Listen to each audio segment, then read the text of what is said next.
Good evening, ladies and gents. Welcome to the live stream.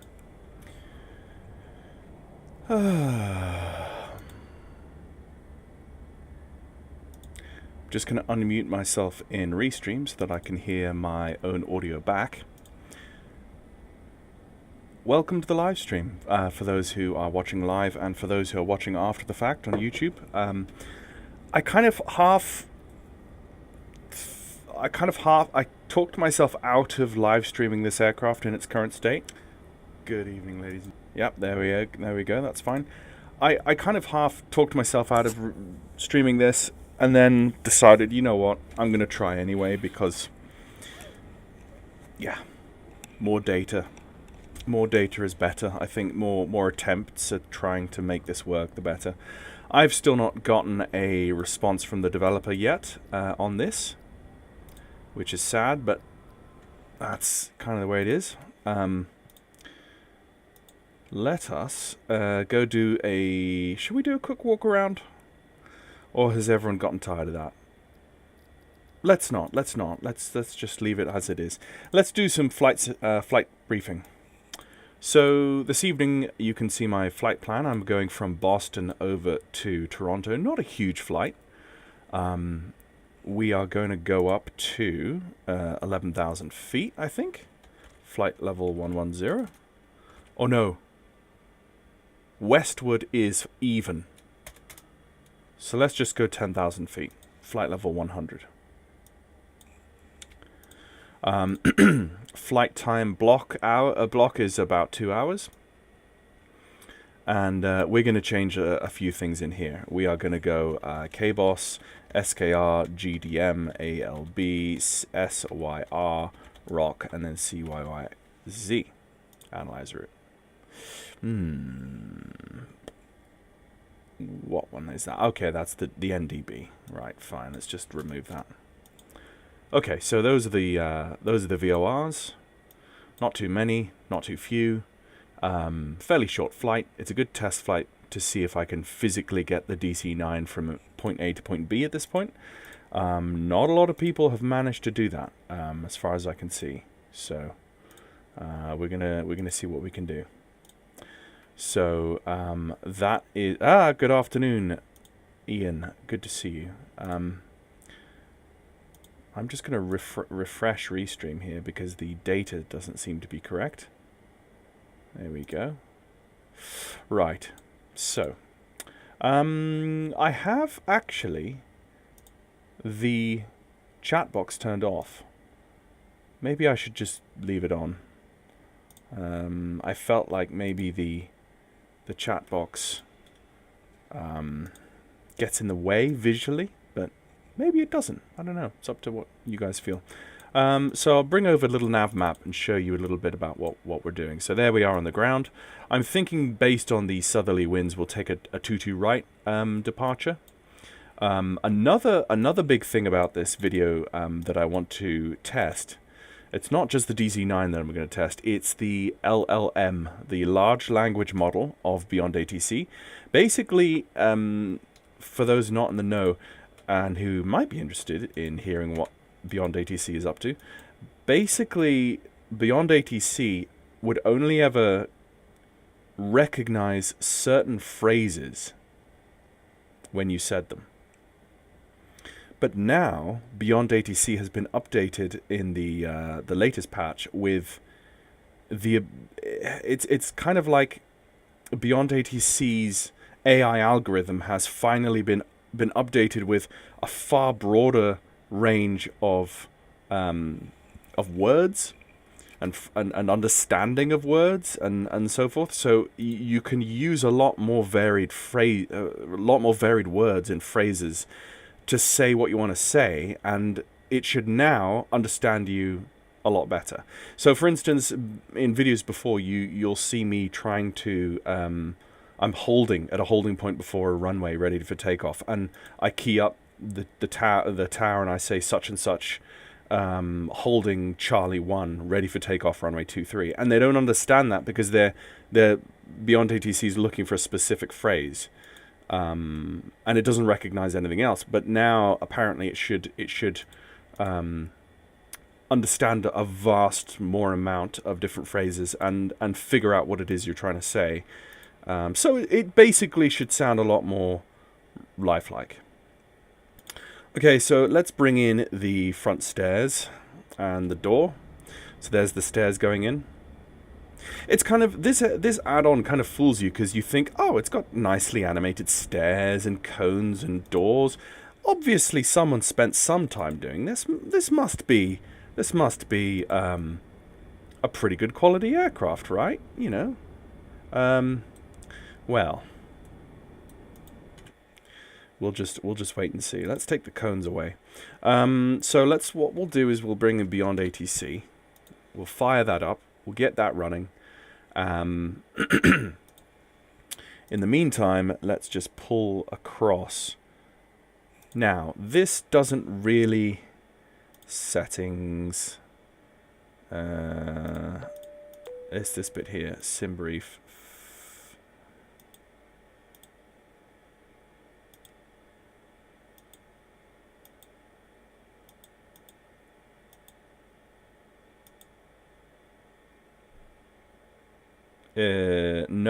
No, that's the old one. Oh, no, I didn't hit generate flight plan. Okay, that was my previous flight. Cool.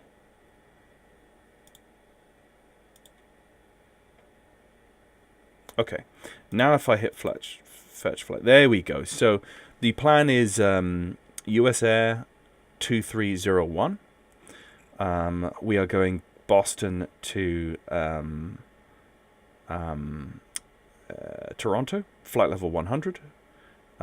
Now, the weird thing is, right, there is literally no SimBrief profile for a DC-9 in the list. It's just zero, just nothing.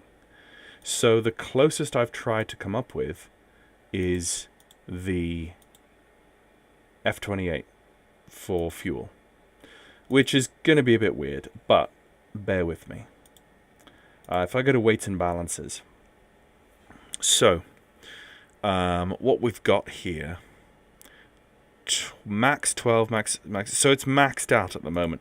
Let's not max out the aircraft. Let's just pull it back slightly, okay?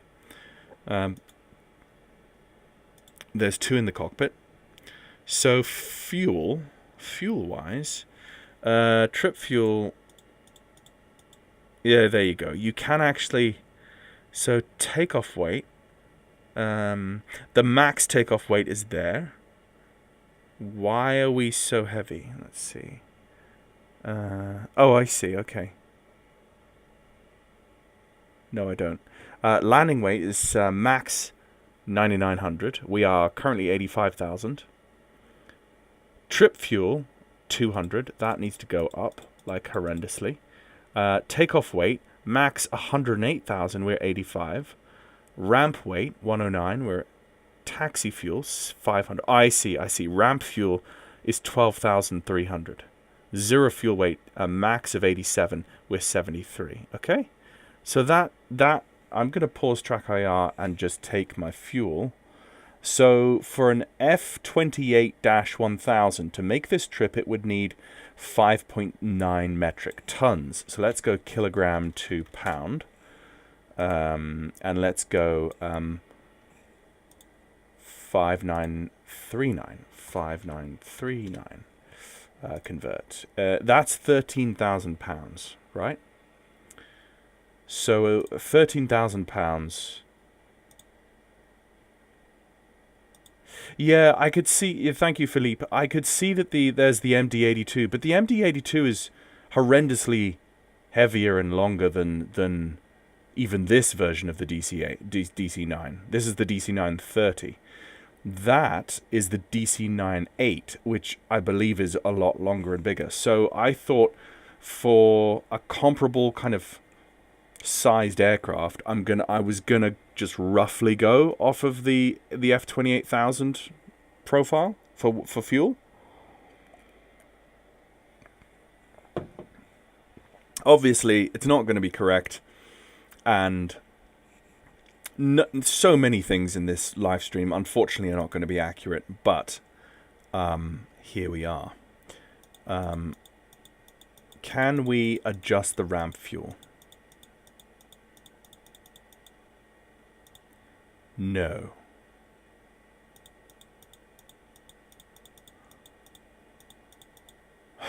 Well, that's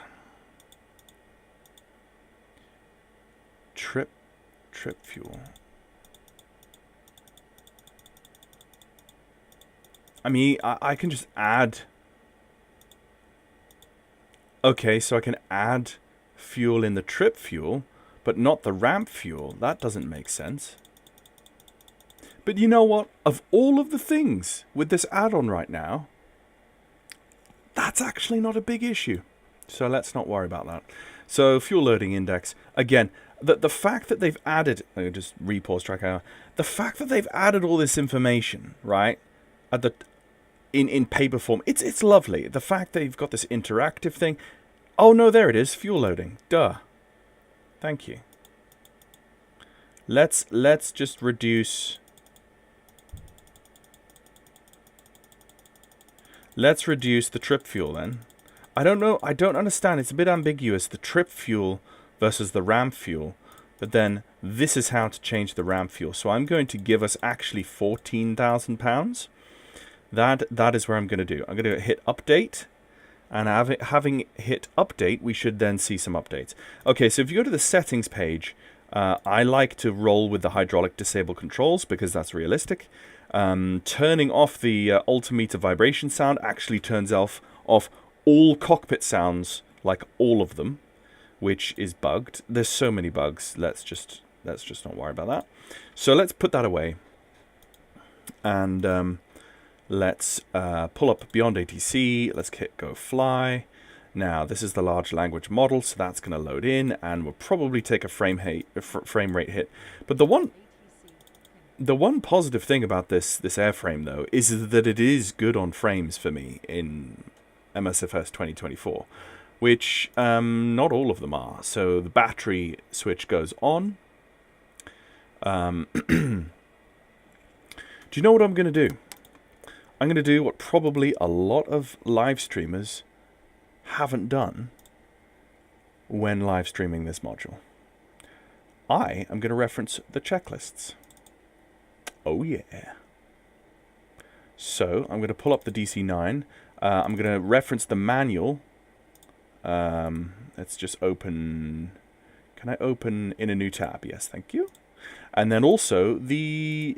Actually, I'll just open all of them. Why not? Let's open that one as well. So we've got 3 manuals for the DC-9. We have the takeoff and landing speeds document, which, you know, might be fun. And then we have, let me just go there.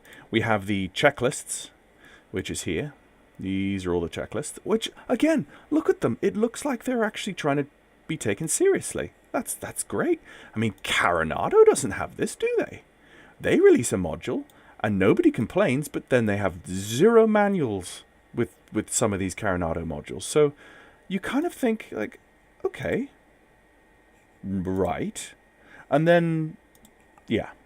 So the upshot for me is that I have emailed the developer a list of 10 initial bugs that I've found, and I just hope that he replies to me. I hope that he replies to someone, and I hope that yeah, things happen. So Beyond ATC has given us the call sign of Silk 2301, but I'm pretty sure my call sign, retro call sign, should have been US Air. But I don't think Beyond ATC, it doesn't work very well with retro call signs and stuff that are, you know, ye oldie back in the day that are now defunct. So, oh, excuse me. So what is my registration? I'm just going to throw this into, it's not got that right. Okay, let's go aircraft, add aircraft. Let's go aircraft registration, November 928, Victor Juliet. And it is a DC-9. Create. Okay. US Air. US Airways. Okay, let's just go with that. And add a nice little picture, because I love adding a picture. There we go. Upload. Sweet. So that's done. And he... let's just go KBoss, because why not? Right. Let's now go to aircraft. Your active aircraft.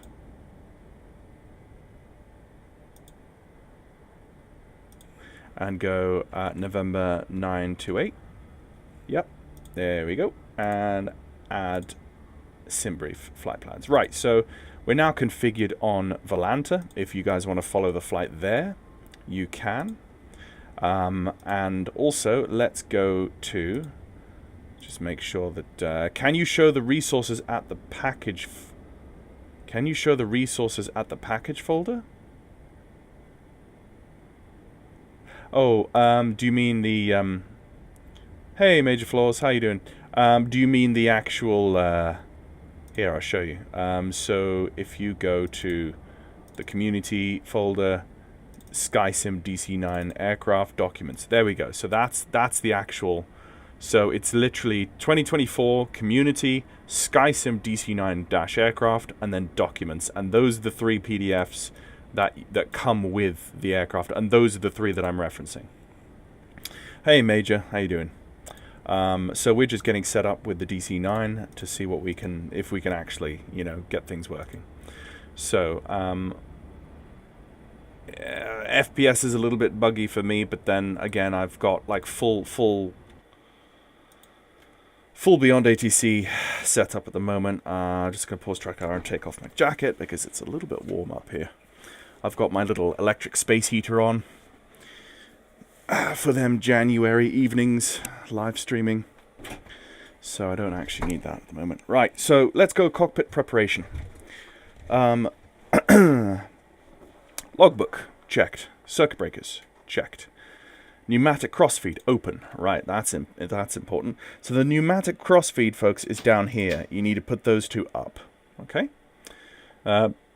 Gear handle, check down. It is down. Battery switch. We have turned the battery switch on. Fire test. I'm not going to do that. Electrical power, checked. I'm not going to check that. Emergency power, checked and off. Emergency power is off. Evac signals, armed. Let's do that. I believe that is that. Emergency lights, checked and armed. Oh, no, that's what I just did. So the evac signals... I don't know where the evac signals are. There's a lot that I don't know, but I have tried to mess around with this. Just looking for evac signals. Evac signals. No, I don't see that anywhere. Probe heat, checked. Now, the probe heat, I believe is automatic. So Pitot, captain, first officer, auxiliary. So it shows that there's electricity going to the probes. So I'm happy with that. Windshield anti-ice checked and set. So what is the temperature here in let's just go and grab the local METAR for KBoss, because we should be, let's just make sure that we are rolling with real world weather and time. Yes, we are. Let's just go grab Boston. Yeah. -3. Goodness me. Or -2.8. Right, okay. Bit cold, innit? Something like, I know people took effort building this and I want to enjoy it, but I can't. Yeah, exactly. There's some good resource. I can observe mixed feelings from all streamers viewing this aircraft. Yeah, I know. So basically, I'm going to roll off of the checklists. Maybe in cruise, if we're not falling out of the sky, I'll show you something funny in the checklists, which... okay, it's not funny, but it is funny bearing in mind how much effort they did in bug testing this. So we'll get there when we get there. So, so the windshield anti-ice checked and set. We should set that on. Let's go windshield on because it's -2.5. The airfoil in the engine we will bring on as we bring on the engines. Anti-skid, armed and checked. I can't remember where the anti-skid is. And of course I'm going to look for where the anti-skid is in the F-28 and not the DC-9.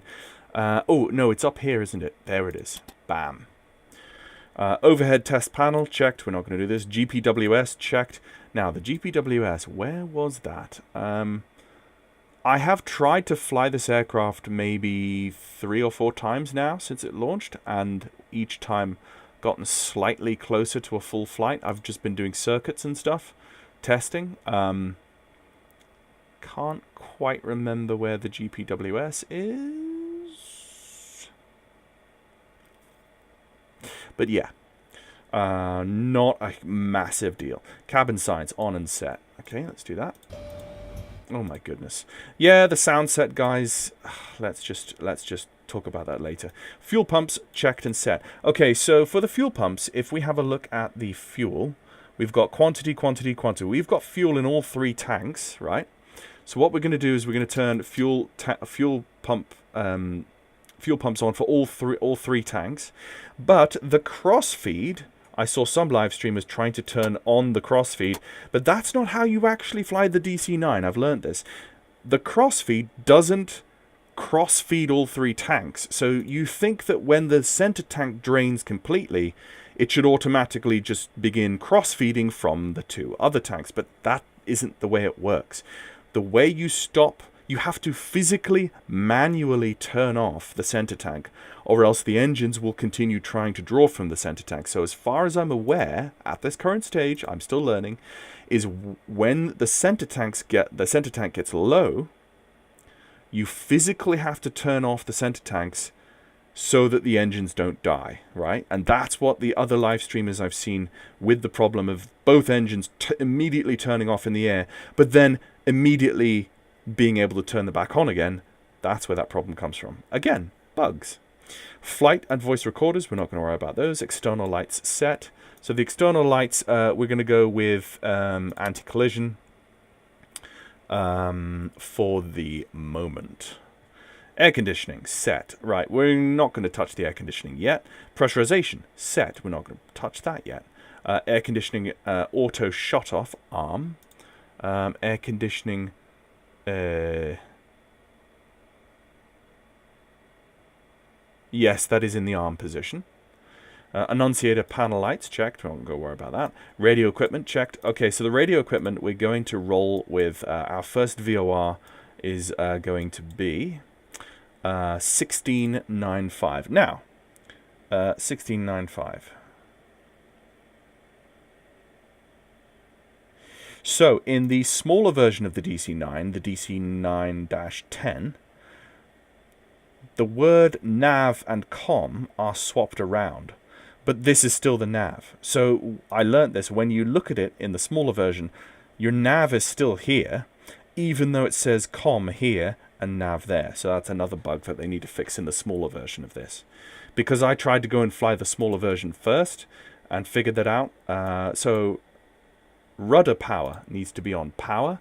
I don't actually know where the rudder...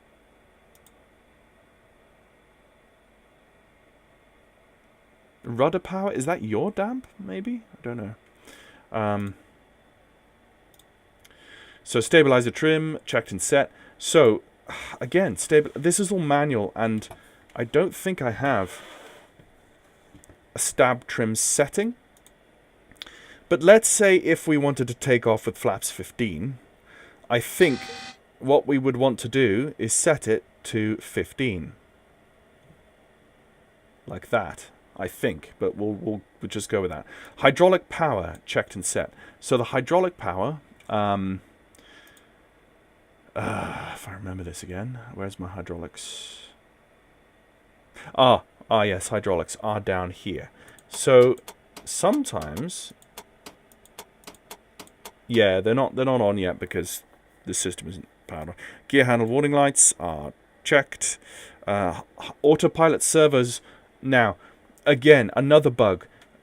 All 3 autopilot servos work in the down position, not the up position.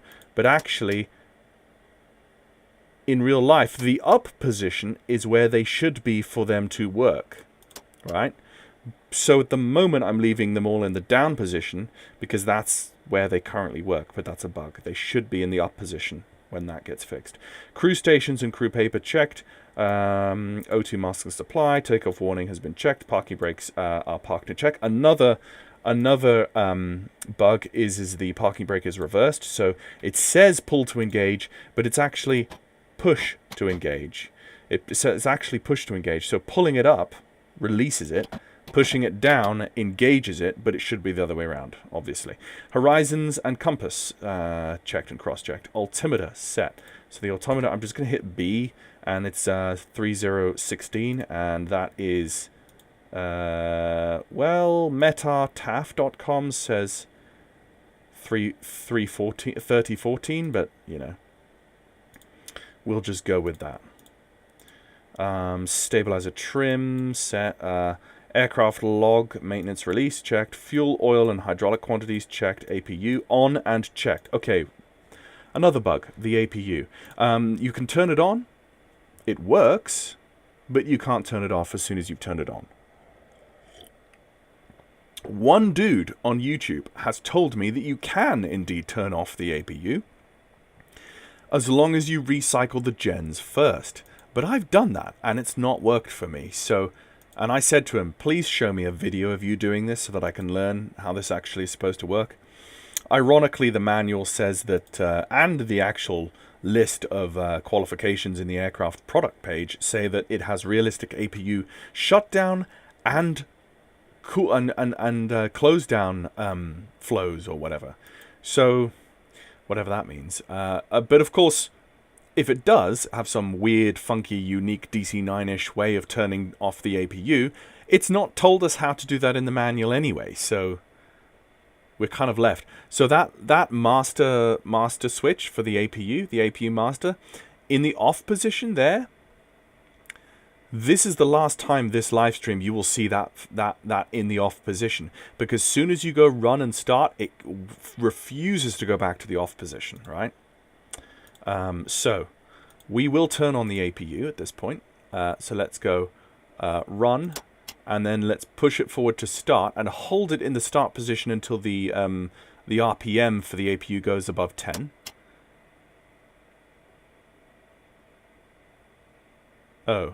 Oh, there's no electricity. Okay, I need to bring on the ground power.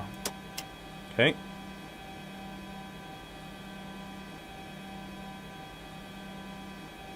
Release. There. Let me just turn down the in-cockpit audio here because I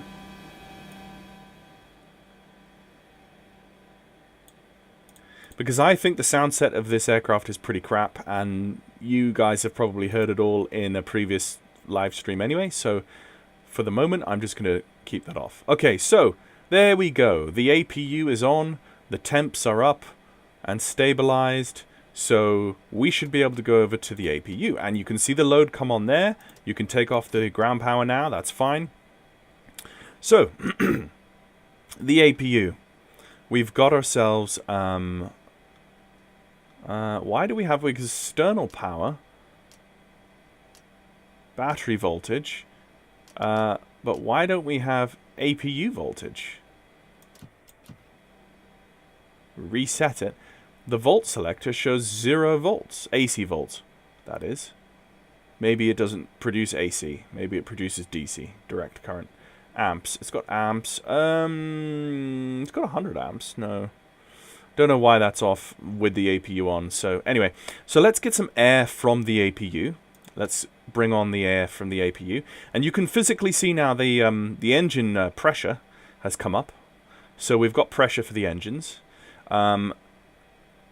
So we're ready, essentially, in a pre-state. The air conditioning pressure supply is off because we want maximum pressure for the engine start.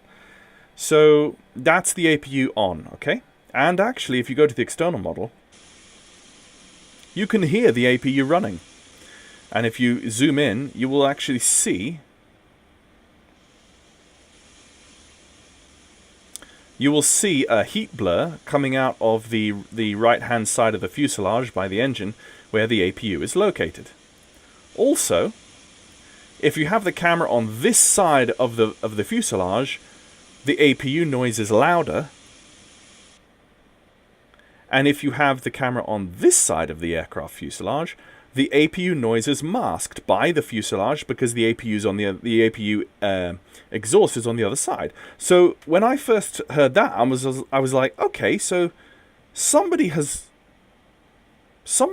actually given some thought to the sounds of the aircraft add-on, which is nice. But then there are glaring sound issues when you go to start the engine. So it's all really weird. So stabilizer set and checked, takeoff data checked and set, EPR bugs. That's just another one. The EPR bugs we can put on. Let's just put the EPR bugs on 2.0, but regardless of what you put them on, the EPR, the thrust is notoriously difficult to actually set properly, which is again another bug. So yeah, departure clearance received. Okay, so that is the cockpit preparation checklist complete. Let's go to the before start or departing the gate checklist. I watched someone else on YouTube say you need O right or left click hold it in the off position for 1 minute to turn it off. So I watched someone else on YouTube say you need to right or left click hold it in the off position for 1 minute to turn it off. That sounds nightmarishly a nightmarishly bad decision on the part of the developer, don't you think? But hey, I'm up for trying it. So, before start checklist: galley power off, which it is. Doors closed. Our doors are indeed closed, as you can see.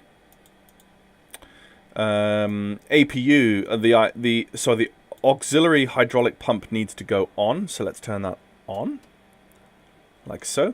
Anti-collision light can go on, which I did turn it on earlier on. Air conditioning supply switches off, yeah, because we need to be prepared for the engine start, so they are off. So, checklist completed. So the checklists go from the before start or departing the gate to the after start checklist. So now is the position where we should start engines.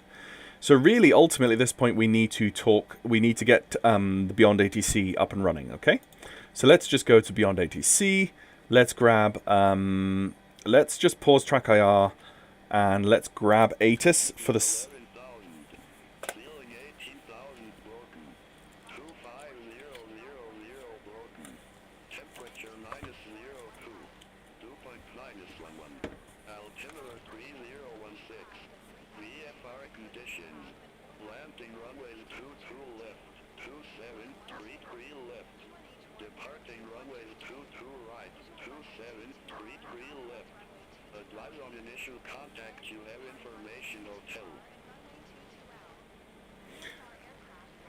Okay. Okay, so we've got information hotel. Altimeter's 3016. Departing runways are 22 right, 27 and 33 left. And we are Silk 230. Sorry, 231. 2301, sorry. Okay. So, I'm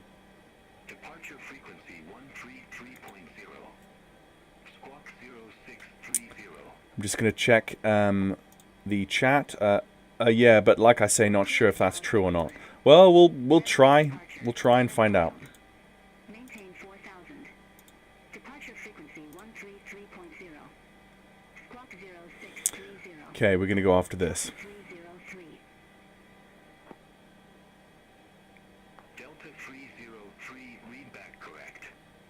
Contact ground 121.9er when ready for pushback or engine start.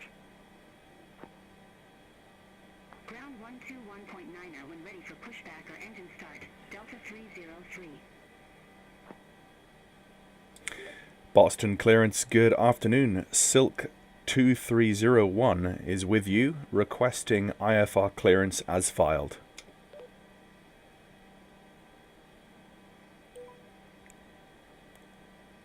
It understood that. Silk 2301, Boston clearance, cleared to Toronto Pearson. Radar vectors Gardner VOR, then as filed. Maintain 4,000. Expect 10,000 feet, 10 minutes after departure.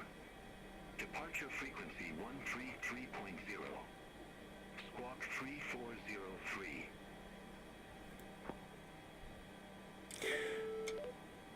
Clear to Toronto Pearson. Oh, Radar vectors Gardner VOR, then as filed. Maintain 4,000. I had auto respond on. 0,000 So, feet, 10 minutes yeah. after departure. Okay. Departure frequency I'll let my first officer do that. 340. Squawk 3403, Silk 2301. Okay. Silk 2301, read back correct. Contact ground 121.75 when ready for push. Okay. Start. We're going to go there straight.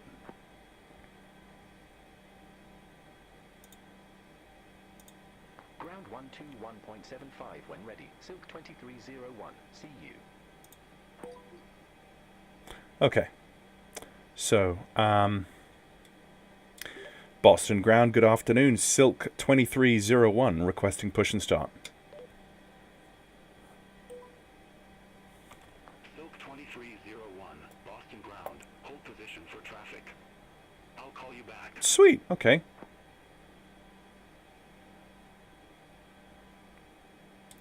Hold position, Silk 2301. Silk 2301, Boston ground, pushback and engine start approved. Face north. Push and start approved. Face north, Silk 2301.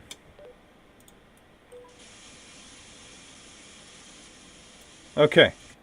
The time has come, the walrus said, to take off from,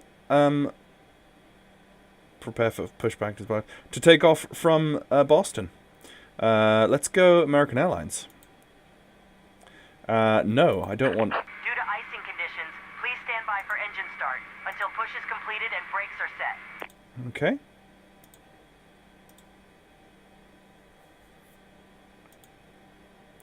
Hello, Captain. We are ready for pushback. So let's pre-select 10,000. This altitude selector doesn't do anything other than give you an oral warning when you're coming up to 10,000 feet. The only thing that controls your altitude is this knob here. Not this here, the altitude hold. That is tied. That is specifically for your attitude indicator. That's what that's for. Let's go heading just to begin with. Departure checks completed. Bypass pin inserted. What was that departure runway actually?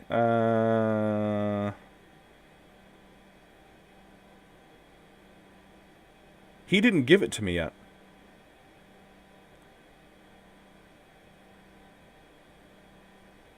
I'm expecting 22 right.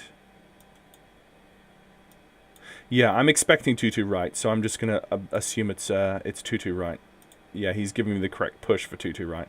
So for 22 right, the heading is 214. Yeah, 214.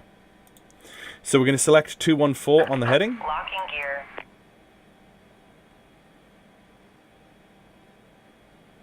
And we'll select the first radial for our VOR on the course.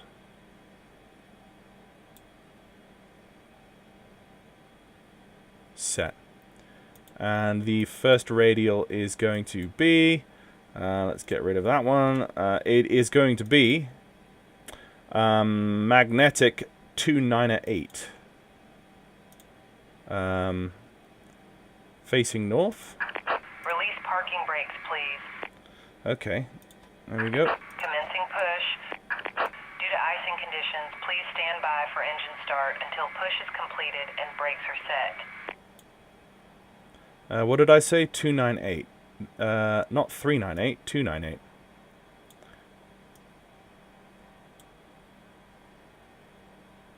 Oh, I see. It fools you into thinking it's 398, but it's just the 2 that's almost turned to 3, right? Okay, so we're going to do an engine start. And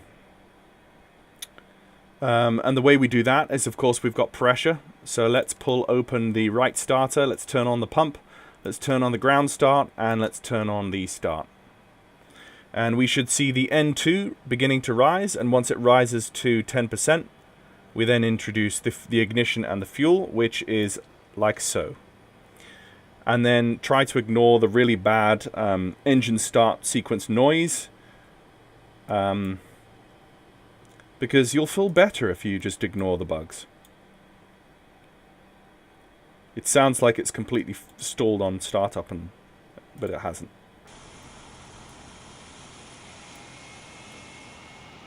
Hey, but at least I've got the correct pushback tug. Look.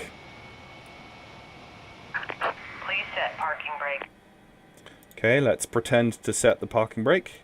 And the engine is still coming up. Apparently, although you can't hear it. Although, to be fair, it's a DC-9. The engines are right at the back of the aircraft, so technically they would be quieter, so there's that. They look like they've stabilized, though, so we're going to close the guard, which is going to increase the pressure again, and get ready with the engine number 1. And again, we're going to monitor. It's not doing anything. What did I do wrong? I don't think I did anything wrong, because... Wait, why is it not... Why is engine number 1 not working? I've got tons of pressure. Tow truck disconnected. Bypass pin removed. Left is clear. Right is clear. I don't understand why engine number 1 is not...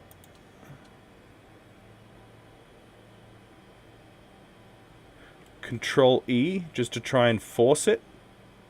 No, Control E didn't even work. Engine number 1 refuses.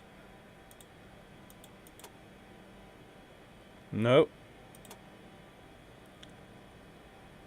This is new. This is new. Let's just recycle the right gen.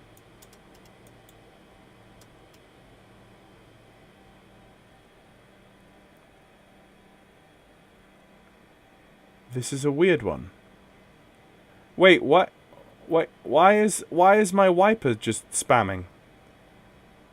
That's a new one for me too.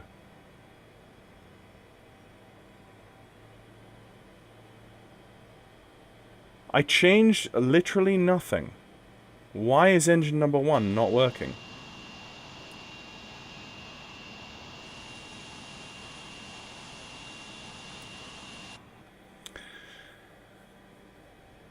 This is very strange. My instruments haven't... The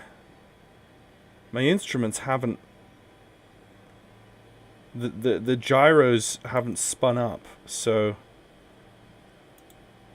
That's really weird as well.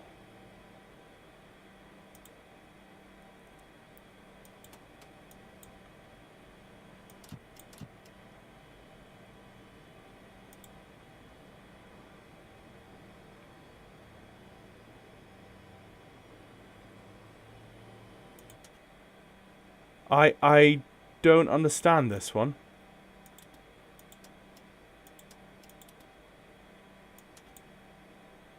To start the left engine, of all of the bugs I found, it looks like it's trying to start, but it's not. There's something holding it back, and what is it? It does have air pressure.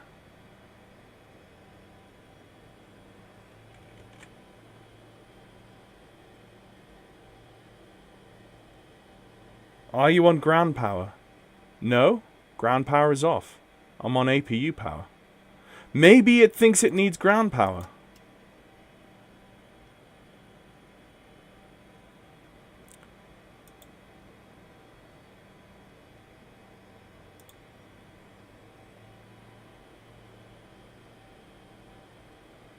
Surely not, though. It's got APU power. Okay, let's turn off the engine, the Gen 2. Surely it has... Oh my goodness. I mean, of all of the things to run into...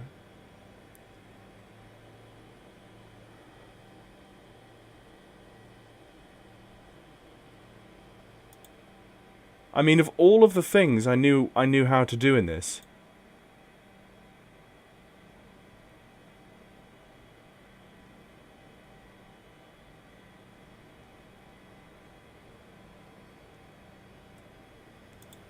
Hey, listener. Engine number 1 is giving me problems here.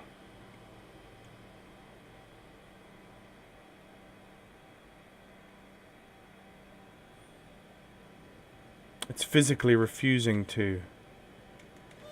Oh, nope, didn't mean to do that. Let's just remove that.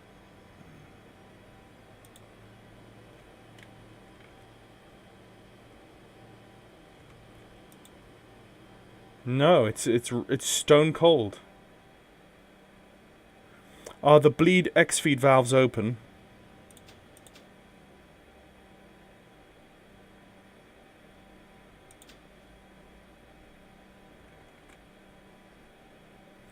No, they need to be on. The cross feed is closed. It's open now. That's fuel crossfeed though.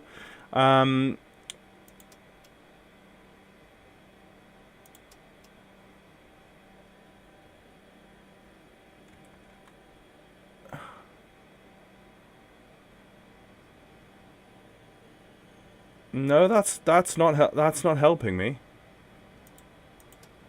I was going to keep those off until I had both engines running. I have more than enough pneumatic pressure to run through N2 to spin up N2, but N2 is not spinning. You just open them base of the center pedestal. So I thought I was supposed to have them up for now they're off. Now the pneumatic pressure is 0. So you do need these two up in order to start the engines. And number 2 started perfectly fine. But number 1 is... Yeah, that's closed, up is open. So they should be open. No, I didn't just open them. I had them open before to start to engine 2. But engine 1 is now just refusing to start. And I don't know what the wiper thing is doing, but...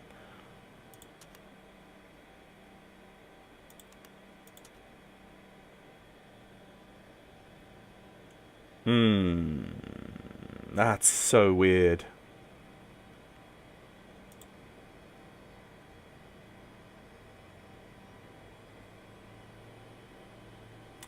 It just looks bugged.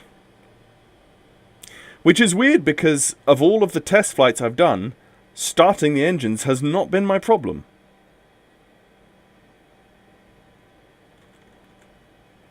And I'm hitting Control E, and that's not doing anything. Try cycling hydraulic switches off and on. I think wipers are hydraulic. Ah.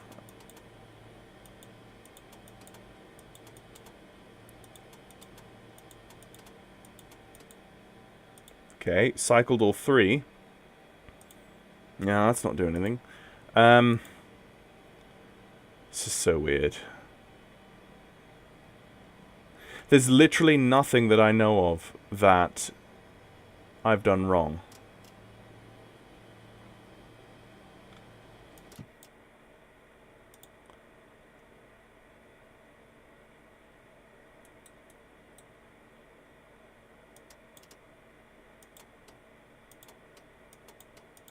Whoa, hang on a second.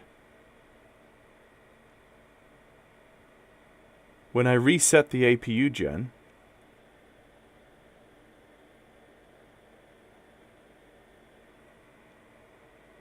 that's gone out.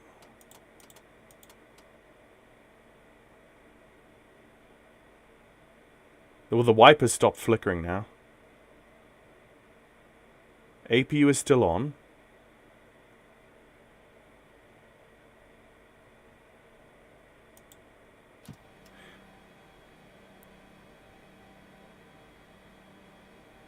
That makes...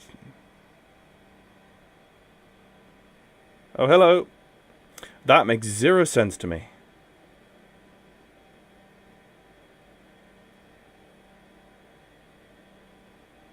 The APU RPM gauge would indicate it's off. Hang on a second, why is the APU now coming back on? Okay. I'm so confused.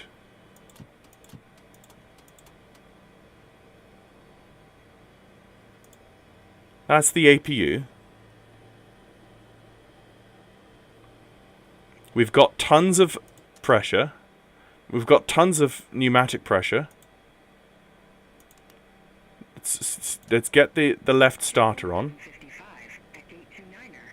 Request pushback and engine start. You can see the tiny needle is literally like off the 0. JetBlue 755, Boston ground. It's straining against something. Face northeast. Pushback and engine start approved. Face northeast. JetBlue 755. Of all of the bugs, I genuinely didn't... Gyros have spun up now. Well, no, they've not. No, they've not.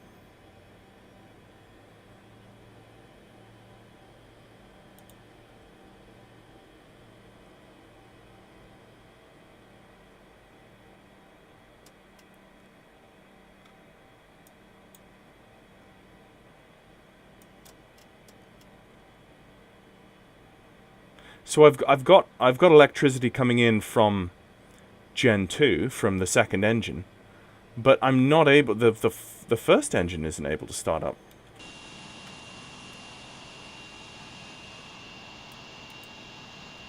I mean, I could do a single engine taxi, but to get out of the way. But that's I'm not. Oh, I'm so confused.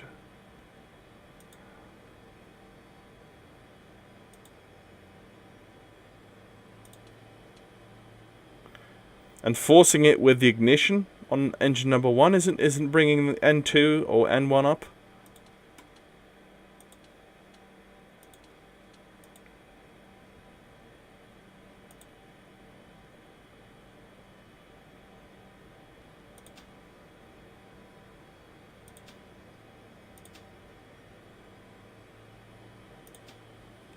Nothing is bringing the engine number 1 N2 up at all. It's the weirdest thing. Oh, ignition override. Maybe ignition override might help me. Nope. That ain't working either.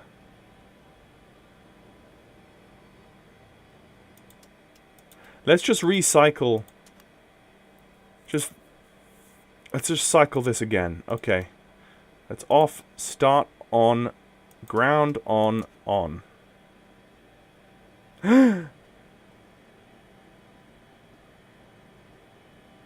It's come up. It came up a little bit.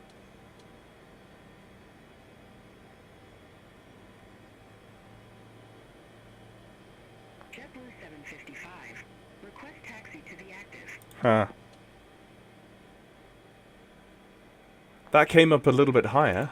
Runway 22 right taxi via Alpha, November. Hold short runway tree left. Runway 22 right taxi via Alpha, November. Hold short runway tree left. JetBlue 755. Right, cutting the Copa 705, date for request possible can engine start. Copa 705, Boston ground. Pushback and engine start approved. well, if I disengage the starter, that kills. Possible approved. Surely that kills engine 2, doesn't it? Oh no, the starter, as in I have, yeah. The starter is disengaged. That's it disengaged and the guard closed.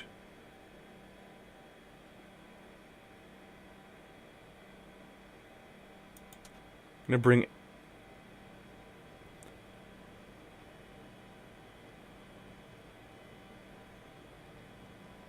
Started it on ground power and it worked. Oh, there we go. Look, I mean, that little arrow is up. It's up like 10%.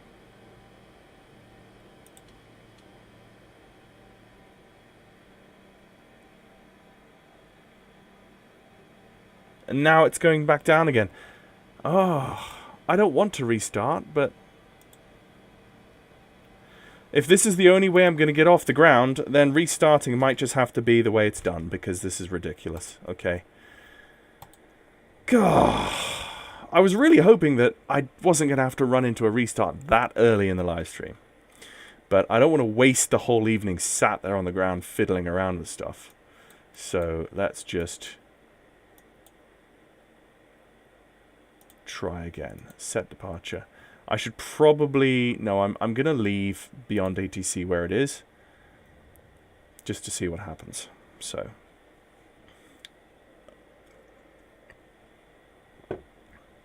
And I'll just quickly rush through those items and get back to the engine start and the pushback. Only one of the stream, finger crossed, lol. Yeah. Okay, so we're fresh restart. Let's jump Control C into the aircraft. Start the battery. Start external power. Start the APU. Let's get the start on.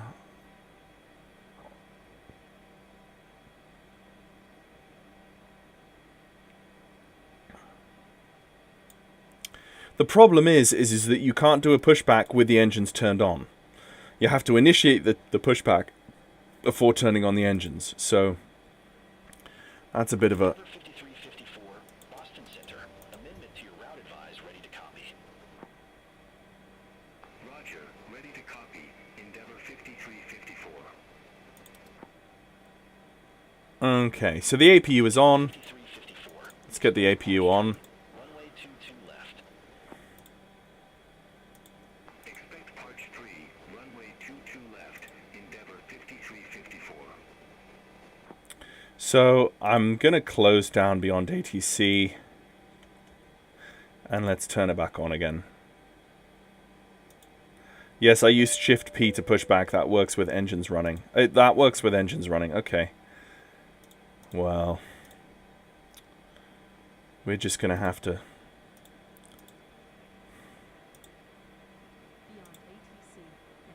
Okay, Beyond ATC coming online. And... Get your damper on.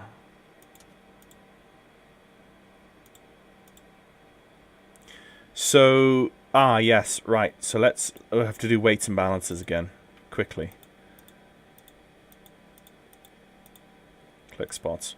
Okay, so again, I was going to take a few passengers off just to make it more realistic. Let's throw in 14,000 pounds of fuel. Update. And that's made all the tanks good. Settings. Yeah, all off and good. Okay. Right. So Beyond ATC is also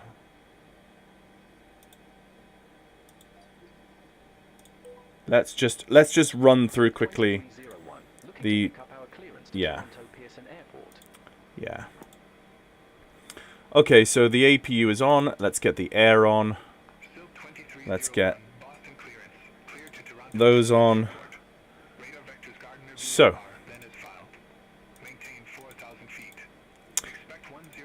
we are ready. We're ready for pushback. 1240 on the squawk. Where is the squawk? Where is the squawk? Ah, it's over here.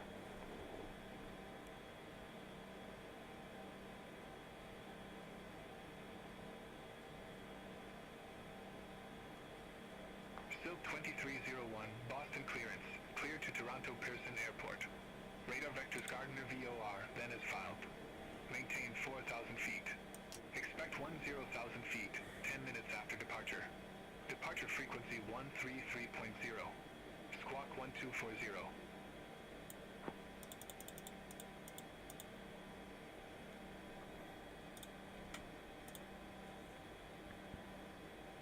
Cleared to Toronto Pearson Airport. Okay. Radar vectors Gardner VOR, then as filed. Maintain 4,000 feet. Yeah, you should also be able to power back. 0,000 feet, 10 minutes after departure. Departure frequency 133. Yeah, let's do a power back. 1240, Silk 2301. Let's do a power back. Silk 2301, read back correct.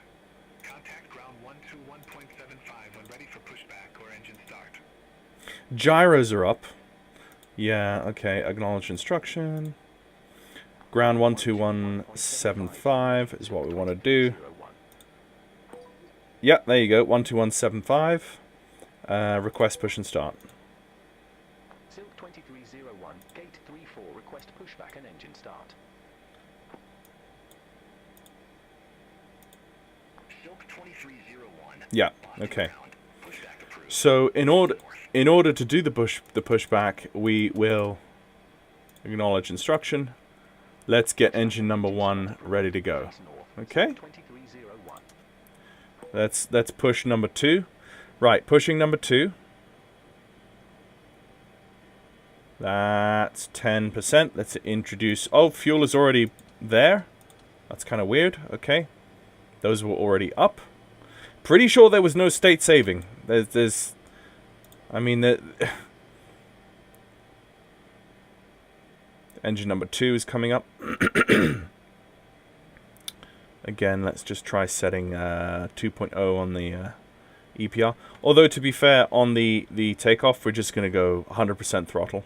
So,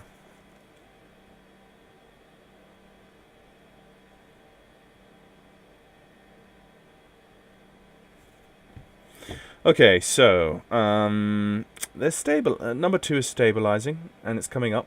Well, it's not stable yet, but we've got fuel flow. And we need to reset our bugs, which was 214. So let's just bring that around as we watch. So engine number 2 is pretty much stabilized. Let's go 214, 214.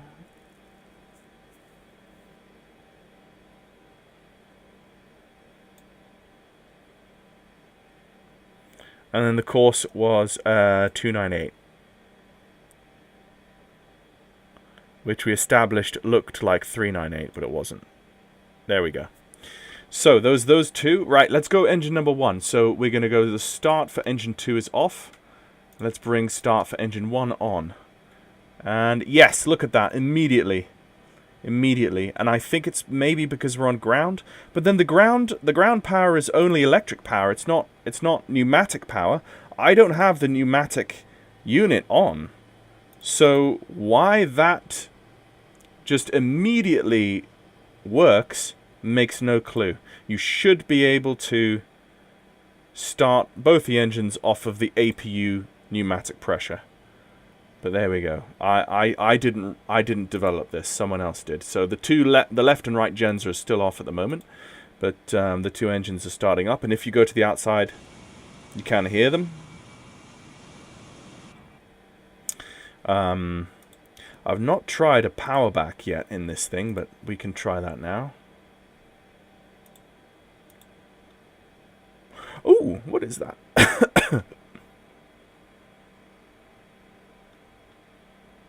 I don't know what this means.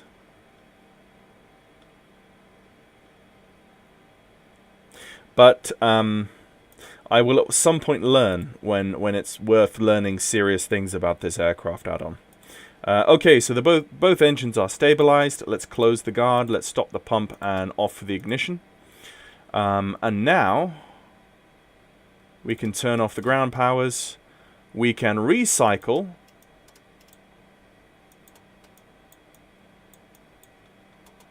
the gens and bring them on. And we can turn off the APU, we can reset the gen. Turn off the power, the air, sorry. Let's turn on the auto air conditioning bleeds. The cabin altitude is going to be 10,000.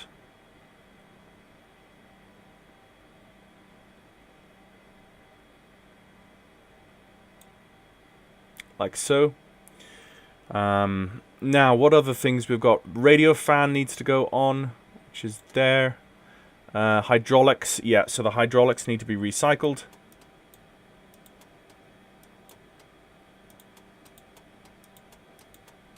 Like so. And then I think anti-skids need to come on, which is there. And there we go.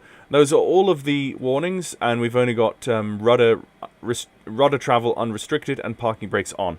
So the engines are on, the APU is still on. Let's take off the APU buses now. Now, you said you right-click on something. Do you right-click on the... Do you pull back the reset for a minute? Okay, so it's 51 minutes past. I'll hold this in the reset until 52 minutes past and see if that does anything. But there's no way you can physically click on that button or right-click that button to make it come backwards.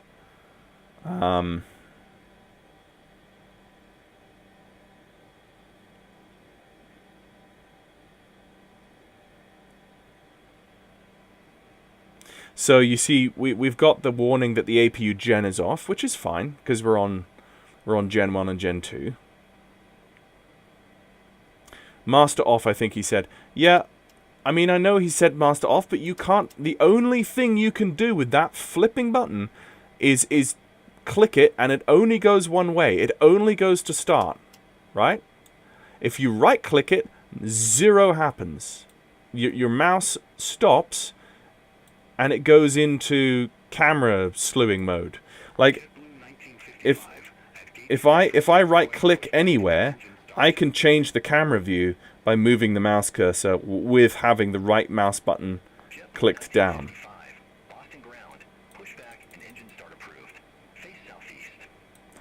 So screw it. I have no clue. I'm just gonna wait until the dev says something. I'm gonna wait until the dev gives clarification or someone shows me an actual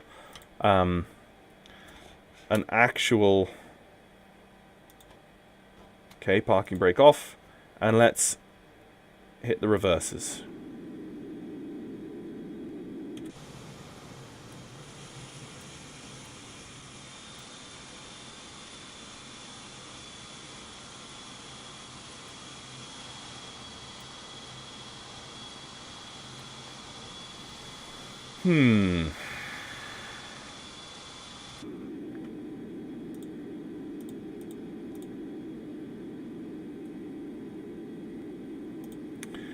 The thing is,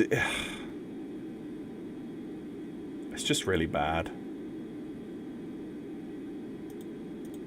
And I want to get there, like, sometime this evening, so...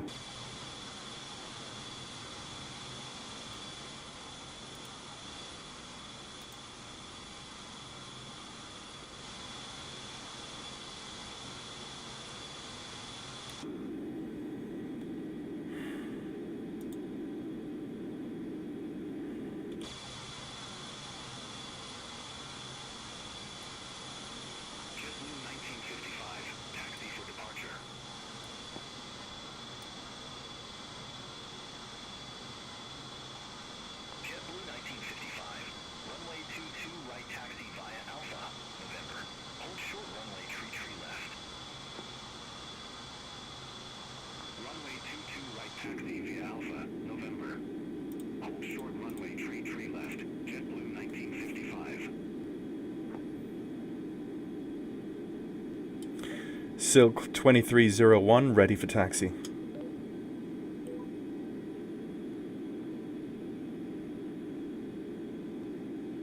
Silk 2301, runway 22 right taxi via Alpha, November. Hold short runway, tree left. Taxi to runway 22 right via Alpha, November, hold short runway 33 left, Silk 2301. Yeah, understood that. Good stuff. Okay. Let's come off that and let's pop those forward.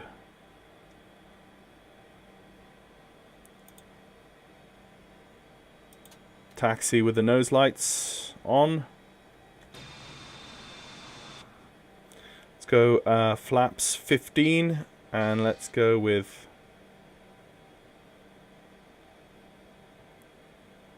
I think I'm doing it right and setting it back like that. Okay, so I need to hold short of this runway here.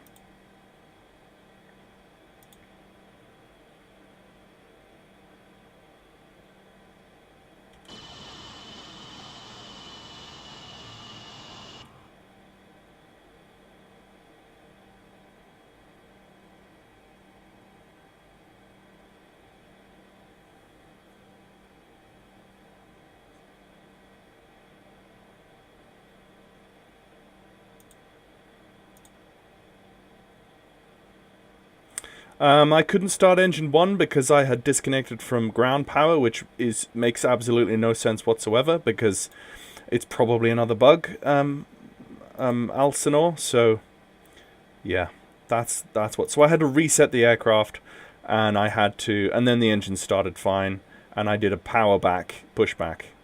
That's what happened. Silk 2301, cross runway tree left at November. Continue taxi via November. Cross runway 33 left at November, continue taxi via November, Silk 2301. Let's pop on the Delta 1127, gate 21. Request pushback and engine start. let's pop on the strobes. The strobes don't work. That's another bug. 27, Boston ground. We have no strobes.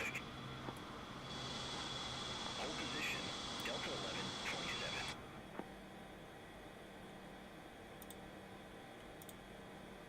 Delta 1127, Boston ground. Pushback and engine start approved. Face south.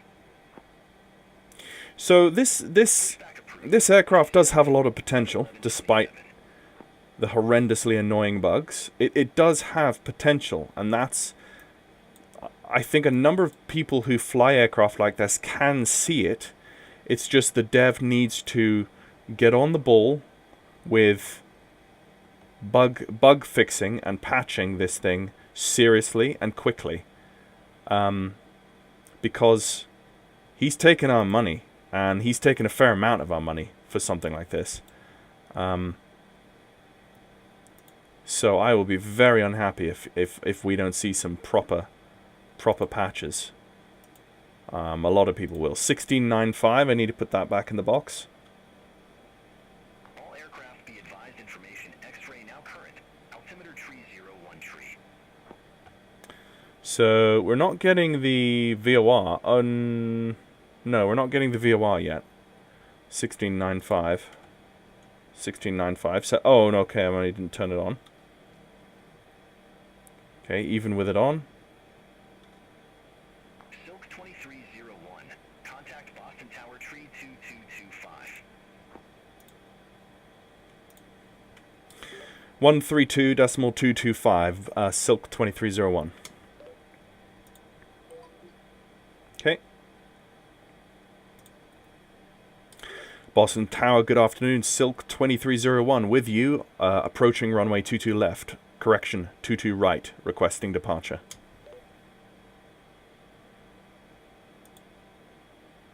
Yeah, I'd understood that. Even with my correction. 01 Boston Tower, wind 235 at 15, gusts 19er, fly heading 210, runway 19er. right, cleared for takeoff. Cleared for takeoff, runway 22 right, Silk 2301. Okay, crossing the threshold, let's get the lights on. I have kind of thrown the checklist out of the window at this point, but I'm pretty sure I know what I'm doing, he says. Right, we'll get in the air. I'm not seeing the glide slopes up again, but the VOR that I'm tracking doesn't have glide slopes, but I would have thought that I would have seen an active needle. Has the dev made any comment on the issues? Not that I have heard. I've emailed him myself, and I've not had any reply to my email. Okay, guys, let's hit it.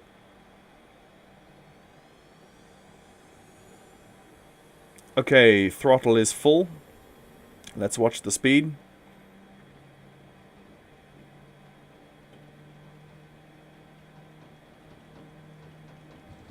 And the nose is already trying to lift off the ground. That's crazy. I think that's because my pitch trim is way up. So I'll rotate 150. That's fine. Positive rate. Let's go gear up.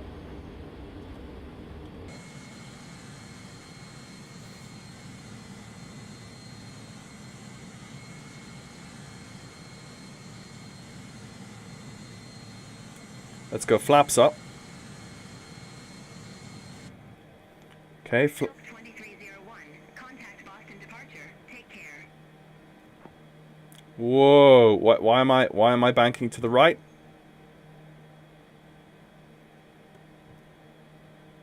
Why am I banking to the right? Very squirrely controls here. I don't have autopilot on or anything. Silk 2301, contact Boston departure. Take care. Okay, let's just throw that on.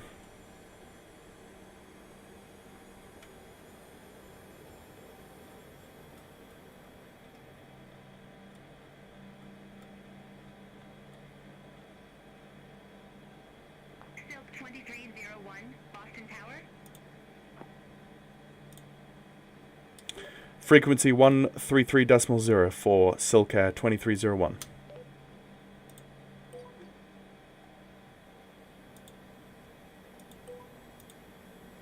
Boston departure, Silk 2301, 5,000 feet. Silk 2301, Boston departure. Good day. Radar contact. Climb and maintain 1010,000. Altimeter 301 tree. Climb and maintain 10,000, altimeter 3013, Silk 2301. Okay, so he's given us up to... But he's given... 2301, turn right, heading 325. Turn right, heading 325, Silk 2301. 325, 325. I'm ignoring speed at the moment. 2301, contact Boston Center 133.325. Contact Boston Center 133.325, Silk 2301. Yep.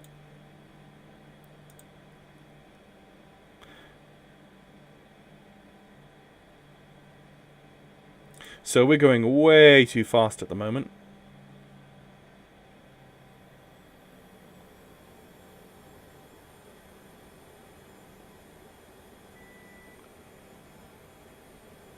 Okay, 1,000 to go. And we're still going way up.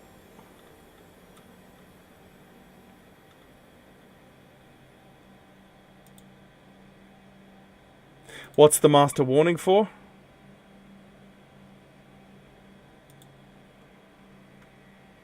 Cabin pressure?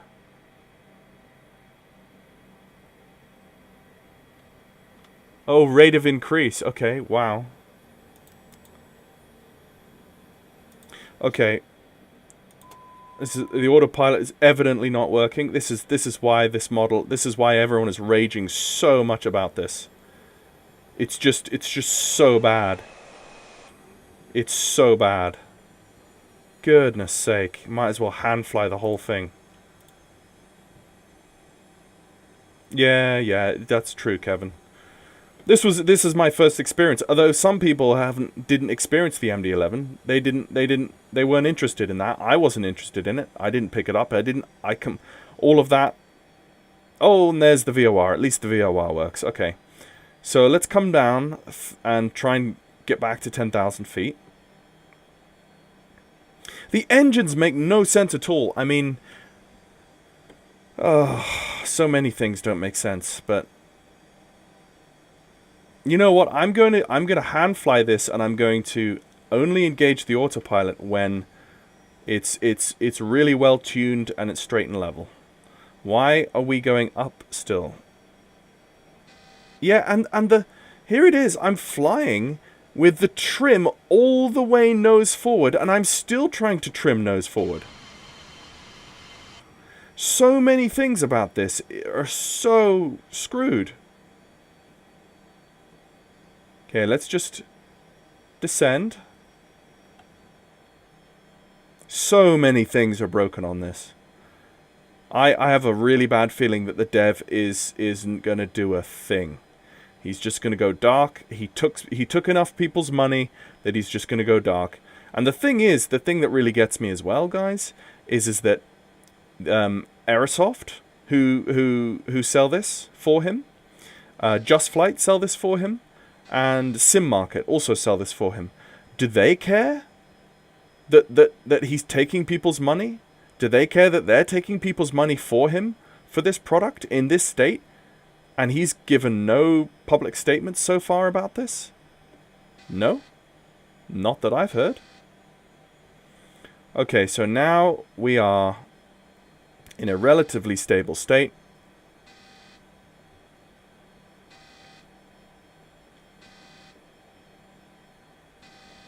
Okay, that was just a freeze, right? Let's just get the aircraft pretty much where it should be. And let's make sure that's 0. Okay. So, we're all zeroed out. Let's go nav hold now because we're on the radial. Let's go VOR lock. And we should have a left turn. Yep, okay. Just Flight took it down. Good. Good. I am very glad to hear that. But also very sad to hear that because it means that if Just Flight took it down, then it means that it sounds like Just Flight have no faith in it.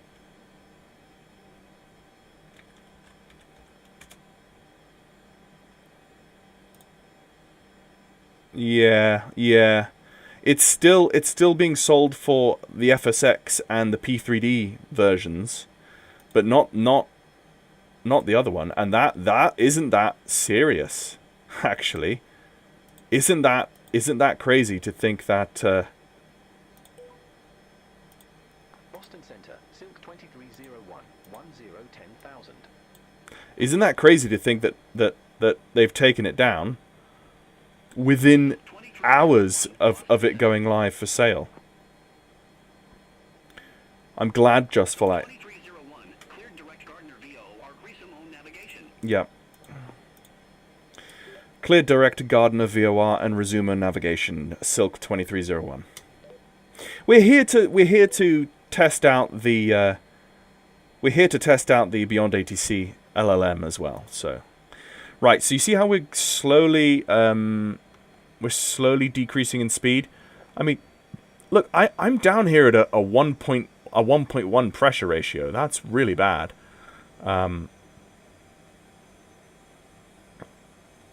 But I was overspeeding horrendously. So let's go 1.2.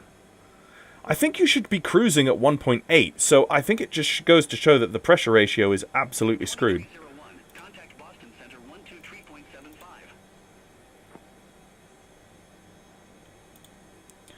123.75 Silk 2301. Yeah, it's understood. Everything that Boston Center, Silk 2301, 10,000. you see how it's slowly climbing at 150 feet per minute, and it's actually set to 0. It wants. I'm not going to climb. Oh no, that's Delta 408. See, this is what doesn't make sense. But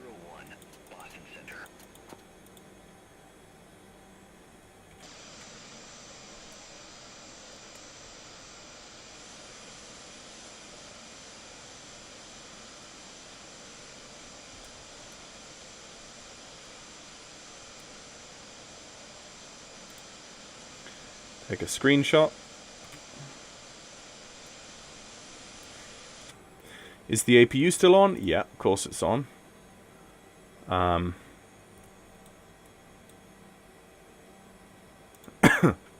Yeah. Cabin pressure is still...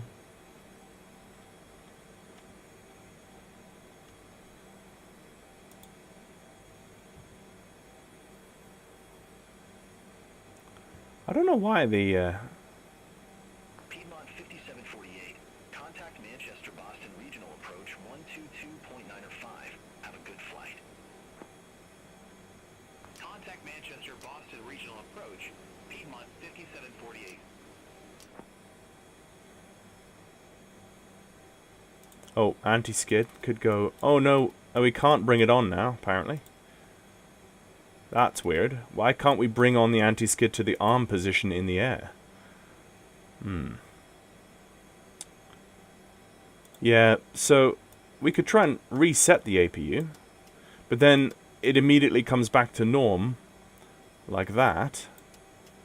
If I sat and right-clicked that, you know what, guys? Let's...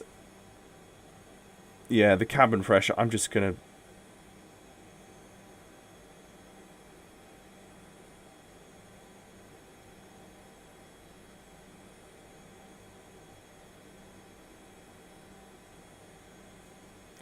I'm just going to start a timer.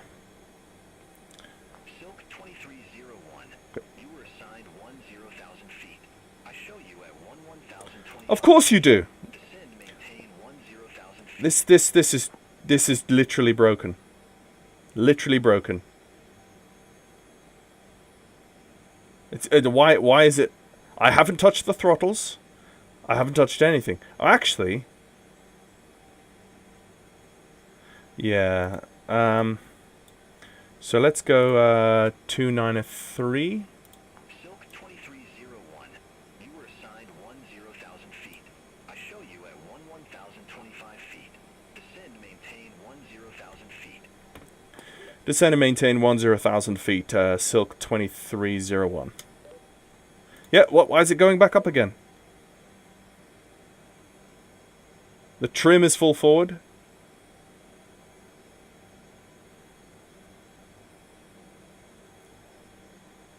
I physically can't get it to go. The autopilot is absolutely and utterly broken. So let's go back onto heading hold for this transition of the VOR. The VOR is transitioning to magnetic 293. Center, Delta 744, descending via J-Fund 2, 10,900. I mean, what if we tried turning those up? Delta 744. Boston Center.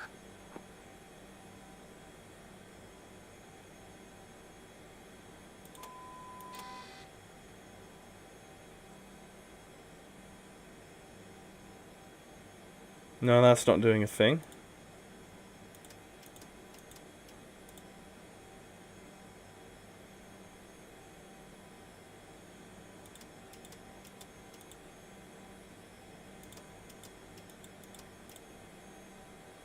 Yeah, this is just so incredibly broken. I'm just going to fly it manually because that's the only way you can physically get it to do what you want it to do.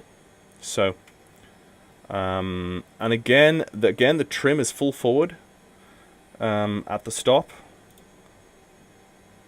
Yeah, so basically, what I wonder is the developer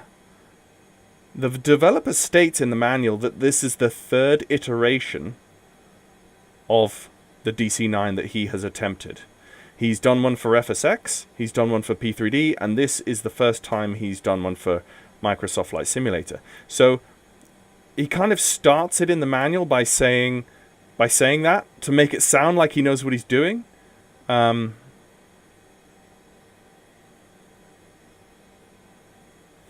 Major flaws. The Comet, I tell you what, the Comet 4 is going to be epic.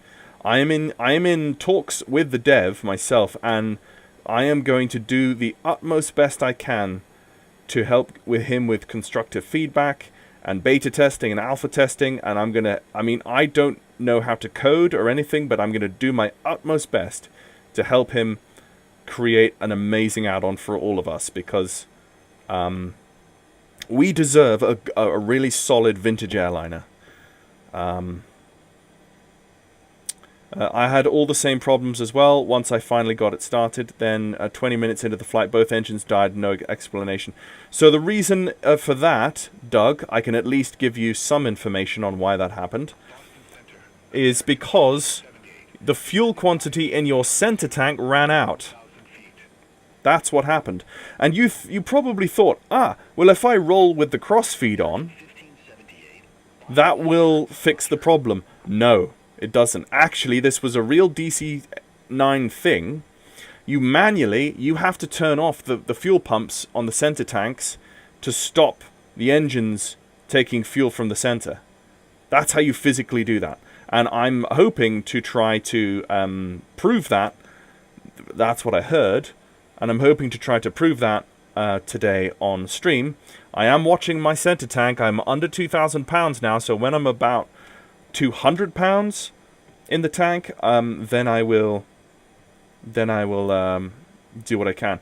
I'm physically pushing the yoke down to try to descend, because my nose trim is all the way forward. Look at this.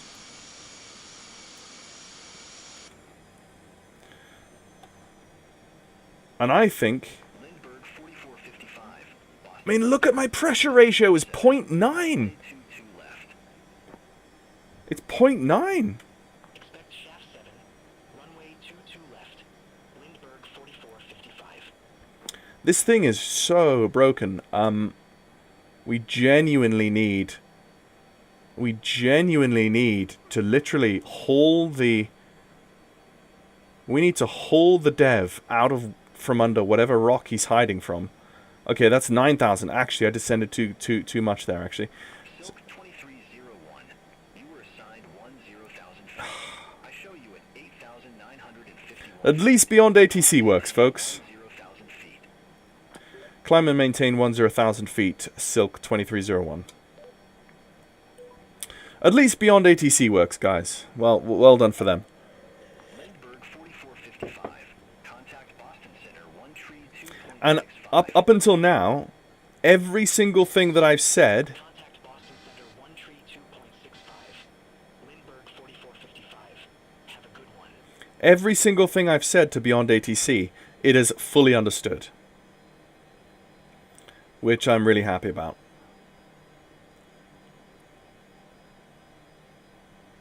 Okay, this is the first time, hands off the controls, that the aircraft seems to be flying straight and level, and I have the engine thrust down to about 45% thrust at EPR 1.0, and I think it's when you start getting too fast, then that's when the trim goes full forward, and then the aircraft, the autopilot just can't contain itself, it can't control itself.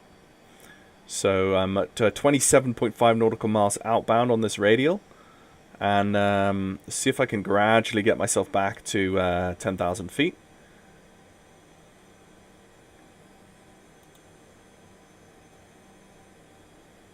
Delta 408 Heavy. Contact Boston approach 120.6.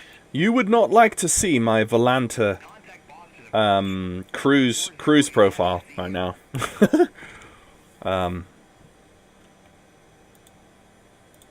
You would not want to see that.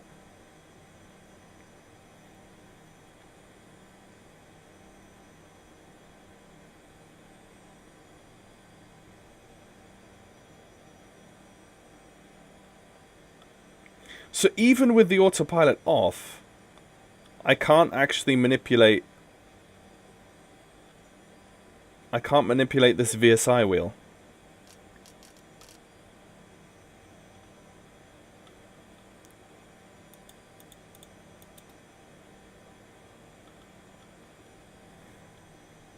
It just seems to be following the Oh, what's the master warning horn? Oh, is that for the cabin pressure? Probably. Okay, there's 10,000 feet. Let's see if we can randomly stay at 10,000 feet. Silk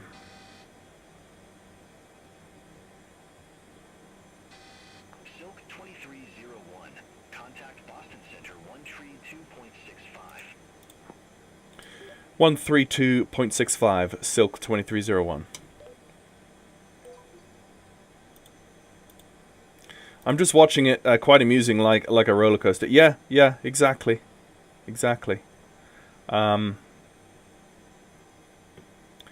Yeah, there's just so many things need fixing. The dev, yeah. I wonder. I'm interested that Just Flight pulled it from their marketplace. Which actually, props to Just Flight. I felt uneasy when I heard that Just Flight was selling this, because I had a better opinion of Just Flight than that. So I'm glad to hear that Just Flight have pulled this from their list, because it's robbery. That's what it is. In this current state, it clearly needs so much work. I mean, the textures. I mean, I was going to do a full review of this. Like, the textures, okay, are not up to Microsoft Flight Simulator 2020 or 2024 standard. It feels very much like a port from P3D. But I was willing to completely forgive all of that if we had valid systems which were advertised, right? If you read the advertisement for this product on the websites that sell it, it sounds like a decent aircraft, right? And that's why I thought I'd take the plunge. But it is just genuinely so bad that I'm glad to hear that Just Flight's pulled it. Okay, so we've finished that VOR. Let's go Albion, which is 1535. Can we do this without 1535 set? Oh no, it was 15.3, not 3.5. There we go. And yeah, apparently I have 2 Volanta profiles. I got a second email this morning on a different email with 8 more flights on it, lol. Oh, okay, you're talking about your Volanta profiles, nice. Right, let's just, we're on that same radial, so let's just track to the left. Yeah, you guys would not like to see my cruise profile here. It's not worth looking at. Master warning again because of cabin pressure. Now, I set the cabin pressure. The cabin pressure, it's on auto. The bleed is on.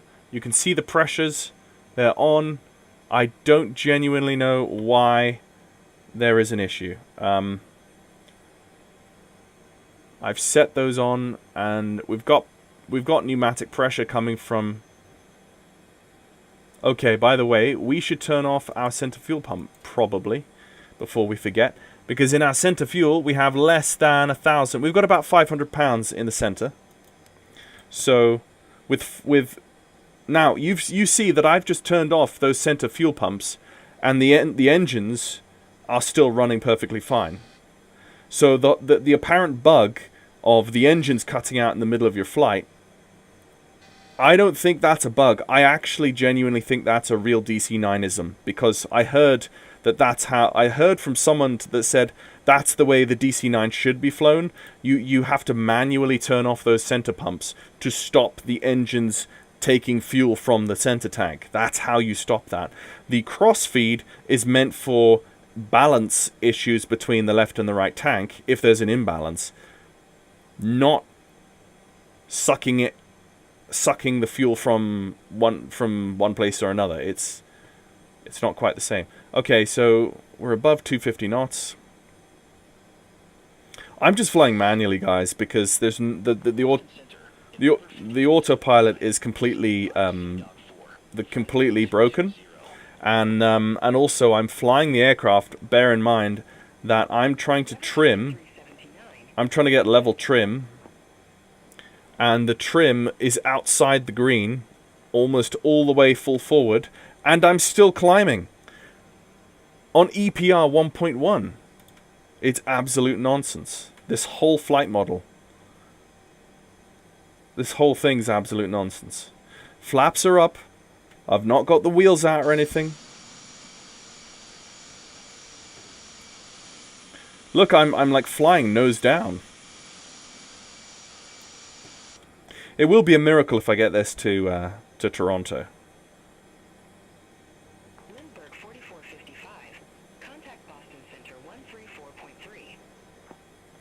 But we've got beyond ATC. Center 134.3. So life isn't all that bad. 55. Yeah, master warning. I genuinely don't know why auto high pressure bleed off. You see, I don't want high pressure bleed off. Maybe if I put those up,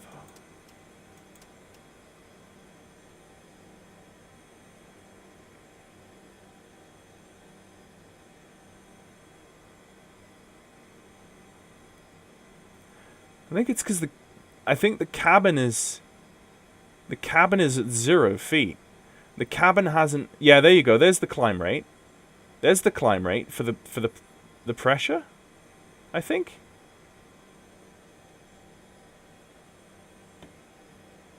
No, that's the climb rate for.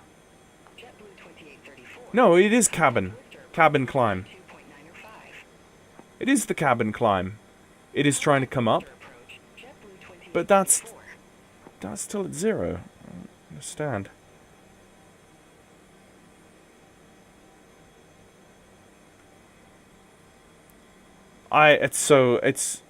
Yeah, hey Ian, it's not going well, Ian.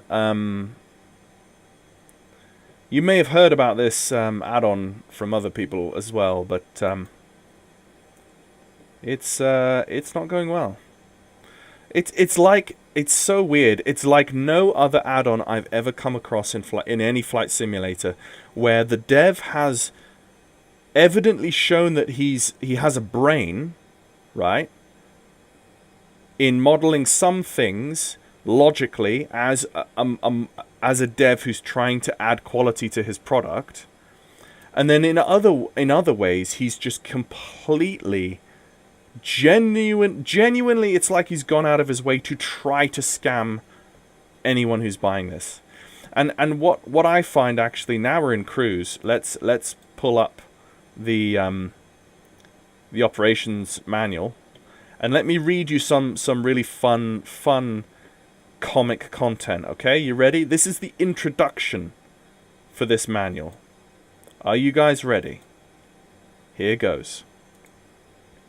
Welcome to the third iteration of the DC-9 airliner simulations of Sky Simulations. This product is a state-of-art replica of the real one. More than 18 months have taken to develop this product. The developers have many years of experience in designing and programming in the FS environment. There are many products they have worked on in the past. Those products have gained worldwide recognition due to their quality, performance, and realism. Sky Simulations' policy is quality and fidelity. Our policy dictates that both the professional can find a tool, as well as the hobbyist can have an enjoyable time, and that both can take our aircraft as far and as professional as they wish. Our launch of the McDonnell Douglas DC-9 shows the policy of this company and the target audience as well. This product has an endless list of qualities that will make it unique among MD followers. Let's just make sure I'm pointed in the right direction here.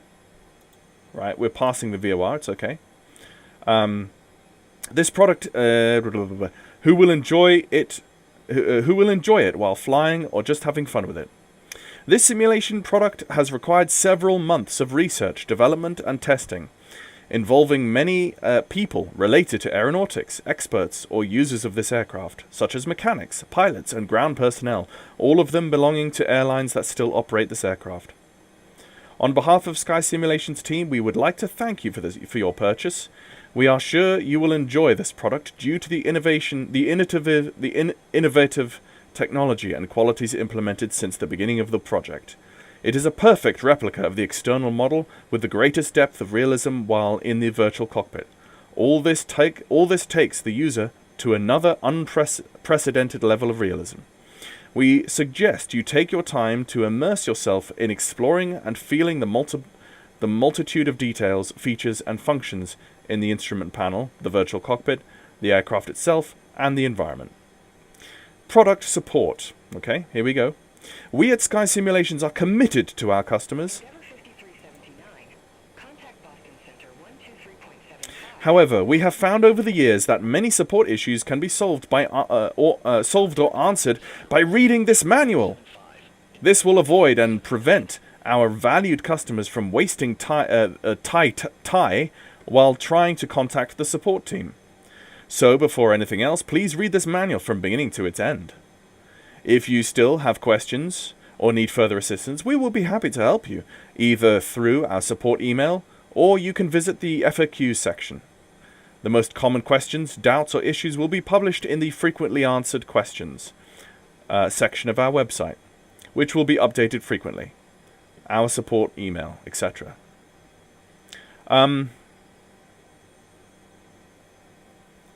Okay, little point here. Final notes on this manual. Some customers have reported that there is no response from customer service. However, we have been very emphatic that no customer is left unattended, that their problem is solved, and so we answer every email that our dear customer sends us. Unfortunately, it seems that some email providers consider our emails as spam and send our email to the junk spam folder. Therefore, we ask you to check your spam or junk folder. After a 48 hours maximum, you still do not receive a message from us, please send us an email letting us know that you have not heard back from us. We will use other means to contact you. Oh, will you? Okay.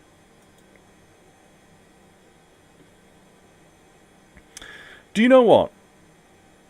After reading that, do you know what that sounds like to me?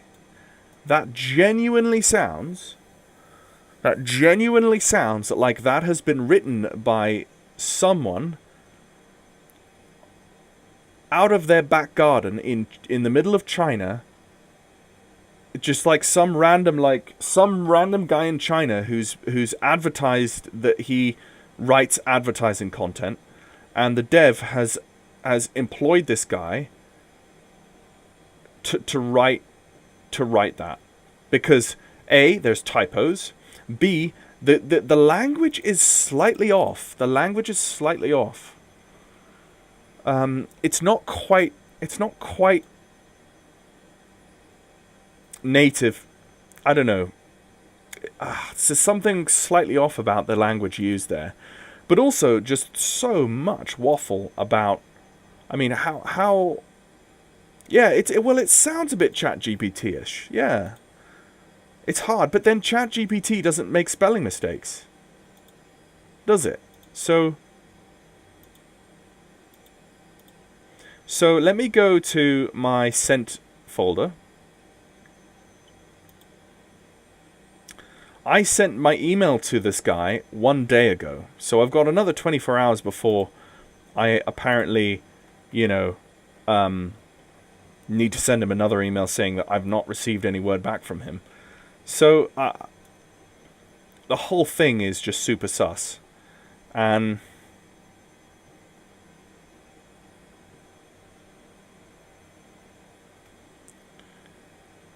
it's just such a... It's so weird. It's just so weird. The whole thing is so weird. Because there are some things here that do actually work and show that they did try to make this like a DC-9. I have a feeling that they cut and copied this from P3D and they did the bare minimum. Maybe they tested it as far as logging into the sim and seeing that you can physically like move things, and like maybe they twiddle a few dials and knobs and stuff. and then said, right, okay, let's sell it. Right, go. And did zero alpha and beta testing. And he thought somehow in his mind that this would be a flyable, enjoyable product, simply because he had modeled it in a previous simulator and just ported it. Like, I feel that's how that's gone down. That's the only way I can describe how I experienced this aircraft and the bugs, and they just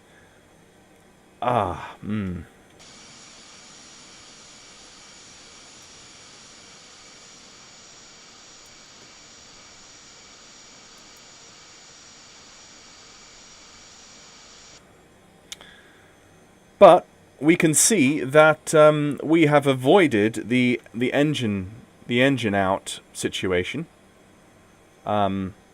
which a couple of live streamers ran into.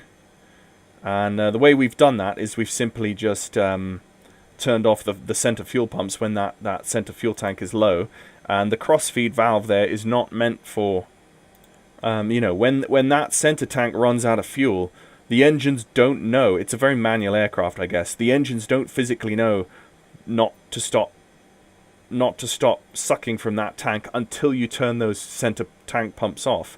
And then with the left and the right tanks left on, they go to the left and right tanks.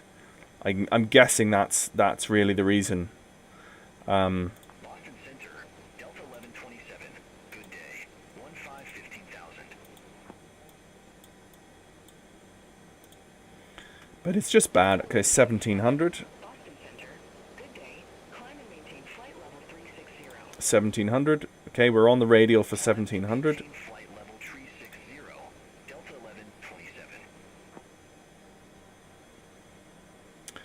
I just would genuinely love this to be a good add-on. I mean, I people say to me, "Oh yeah, you should just go fly the Leonardo Madog MD-82. You know, it's amazing. I'm sure it is amazing. I'm sure it is amazing in P3D, in FSX, and in 2020 and 2024. I'm sure it is, but." You see, what they did is they took the DC-9, they extended it, and they slapped GPS navigation in it. And the whole thing for me is flying pre-GPS airliners. That's what I enjoy.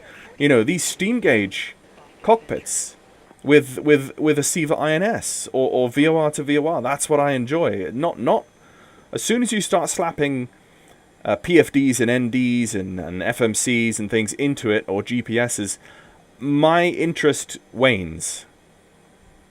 And the challenge for me begins to wane, because you're just sitting following a magenta line. And for me, this is what I enjoy. Look at all these gauges. Look how cool this would be to fly properly. But we can't fly this properly because... Excuse me. My throat just dried up. We can't just fly this properly, can we? Because nobody's going to give us a DC-9 at PMDG or Phoenix level, are they? Because they think there aren't enough people in the community who are going to want it.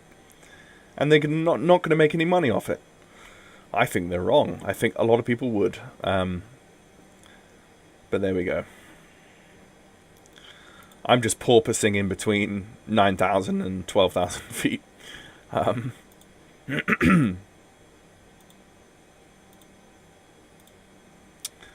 Okay, so...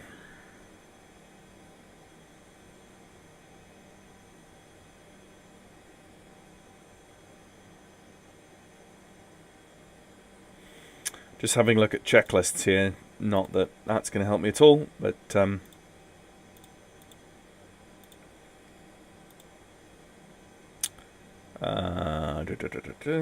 climb. You see, I wonder, I think what he did... With this SkySim DC-9 checklist, I think he probably cut and pasted this from P3D. I think he probably, from FSX and P3D, he genuinely probably just cut and pasted this for this version of the aircraft. As I'm sure, I think at this point, he just cut and pasted practically everything else, and then slapped a £50 price tag on it, and thought that he could sell it in you know, for Microsoft Flight Simulator 2020 and 2024. I feel like it's just an absolute scam, and it would have to be quite serious for Just Flight to pull a brand new product from their store.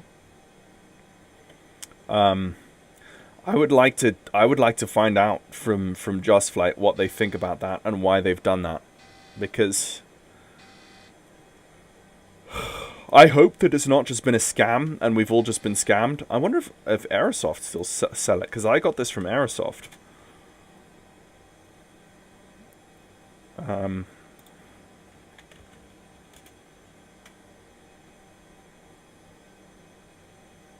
No, it's still up and for sale on Airsoft. Let's see actually what it says that it actually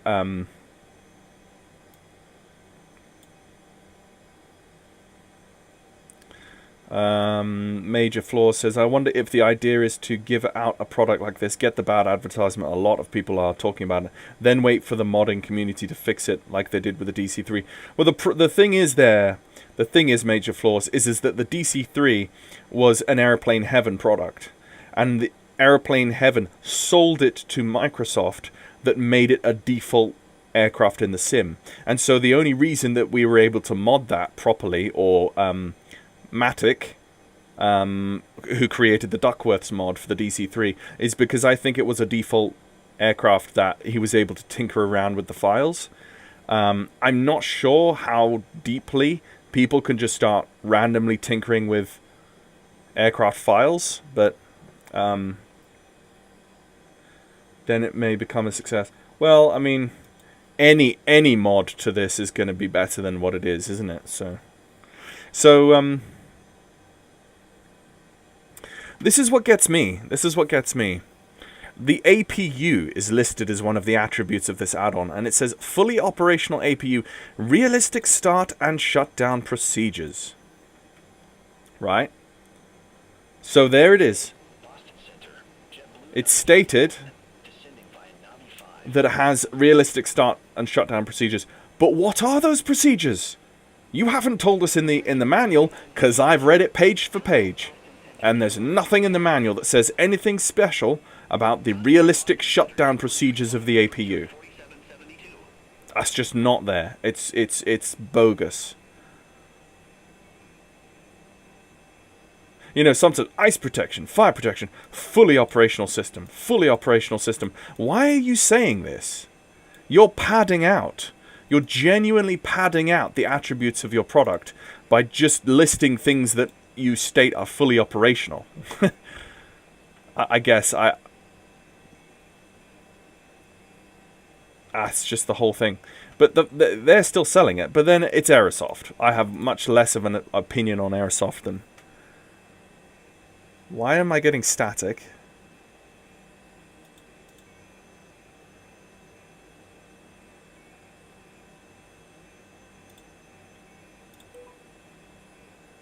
Boston Center, Silk 2301. Good day. Through 12,800 feet for 10,000 feet direct Syracuse.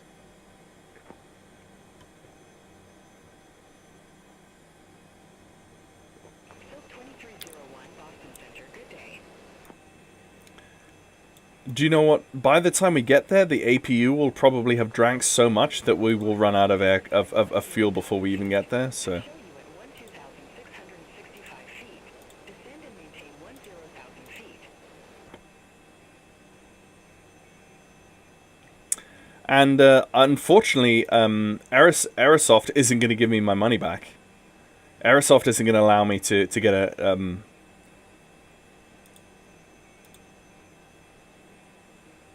Aerosoft isn't going to allow me to get me my money back, as far as I'm aware. You are assigned 10,000 feet. I show you at 12,665 feet. Descend and maintain 10,000 feet.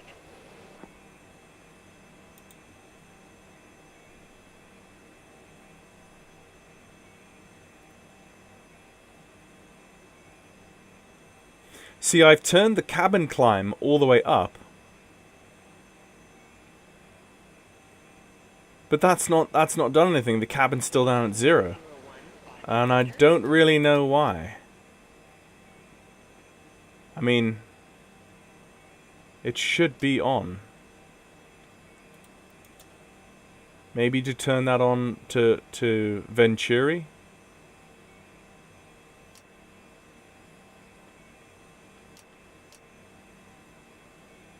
Hmm. 2301. Contact Boston Center 133.25.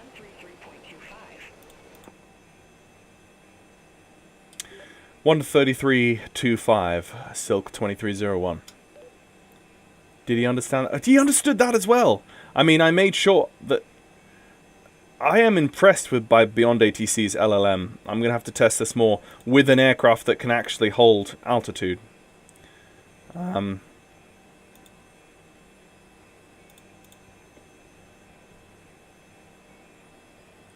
I mean,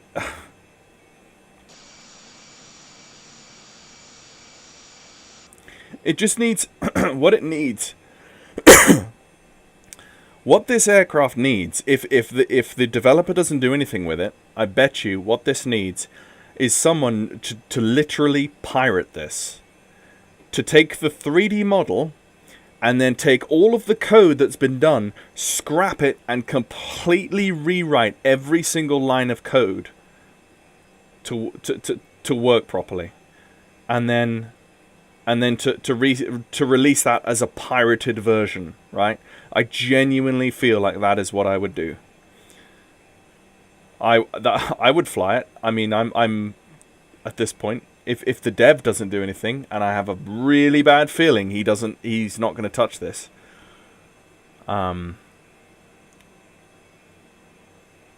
We will see. What I want to know is how good is this product in P3D and in FSX. I want to know how good they were in those. I'm going to start searching YouTube to find really old videos on the Sky Simulations DC-9 in P3D to see if people were having the same sort of bugs in that version that they're having in this version. Boston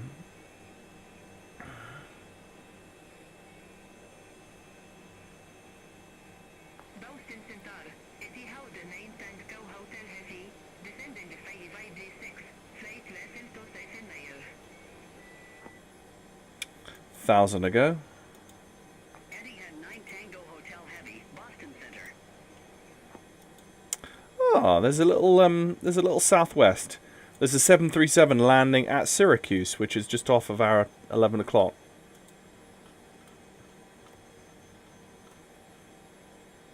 I can't see him on the approach. Boston Center, Endeavour 4845. Good day, 8,400 feet. He's down there though somewhere. Endeavour 4845. Boston Center. Radar contact. Continue climb to flight level 210. Continue climb to flight level 210, Endeavour 4845. Alaska 390. Contact Boston Center 121.35.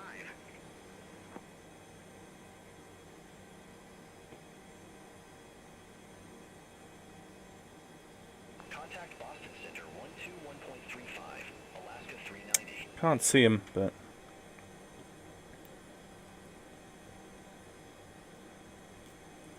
okay, let's go 110.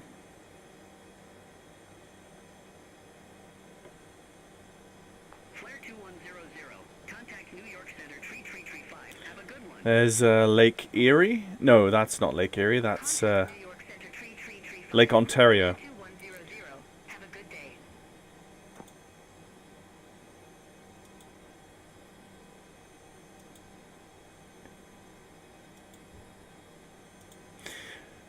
Endeavour 45. Resume navigation. This is the thing. I feel like Resume navigation. once in a blue moon, it's worth trying to fly a really bad aircraft on live stream, Southwest 46. just to kind of underline how much better, like, and just to show you how things like Boston Center the Just Flight F-28 is so much better than this. Is miles better than this. By so far. I mean, this is genuinely unflyable. Genuinely unflyable. No way you could make this work on VATSIM in this state. The autopilot, I mean, I understand a gyropilot. I understand imprecise adjustments to the controls. I understand servos and vintage airframes that don't fly and hold altitude and headings and things as precisely and as responsively as modern avionics do. I understand all that. This is not what that is, though. This is not. This is just totally broken code that works 1 second, next minute it doesn't work. It's just, yeah. So we're coming close to 2,000 pounds on each tank. I hope that's enough to get us to our destination. Let's see. Volanta says we've got 27 minutes left. Oh my goodness. I mean, the course for this. You can definitely see that I've flown this whole flight manually.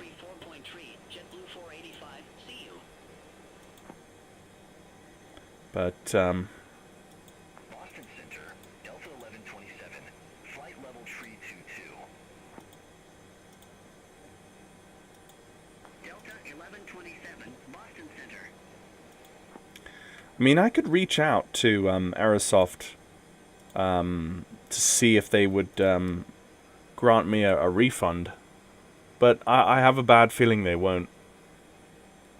Because I think it's written into the purchase clause that you have read the product specifications and that they won't be handing out refunds upon digital product purchases, which is a shame, isn't it? But there we go. Yoke okay, so the yoke can actually be.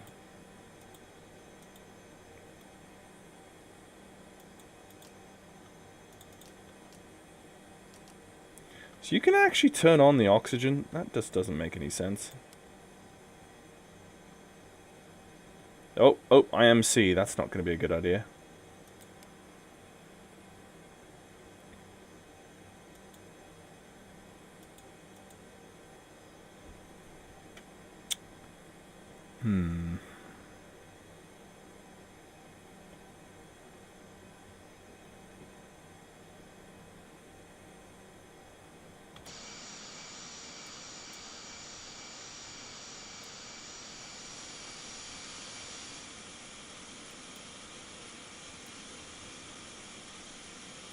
I mean, if you look at the outside, it looks lovely. It does actually look nice.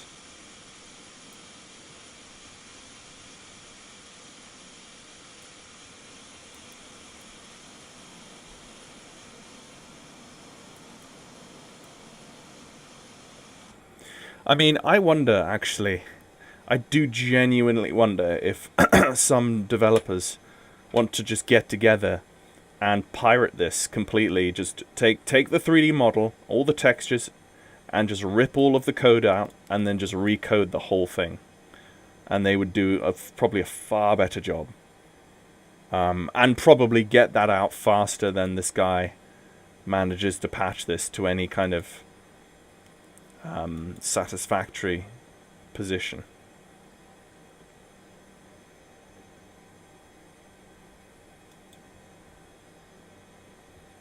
But the Comet 4 is going to be amazing. I'm really looking forward to it, and I believe in the dev. He seems like he's a really solid guy. Happy for people to help him where he can get help, and he understands. I think he's the one that's done the Piper Cub, and he already did a really good job with that Piper Cub. So I have full faith in him that he's going to do a fantastic job.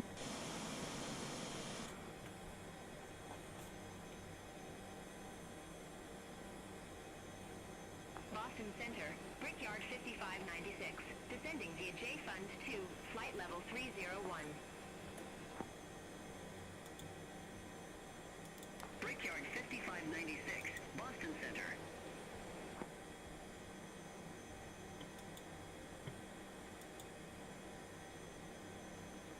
United 2609 Heavy. Contact Boston Center 121. Yeah, I've got real turb on. Okay, that's good.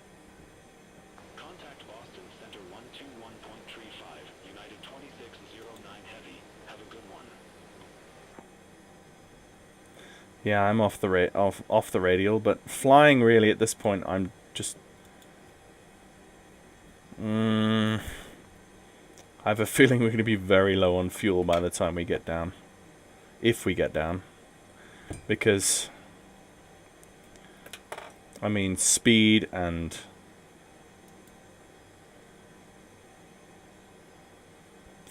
power settings and flaps.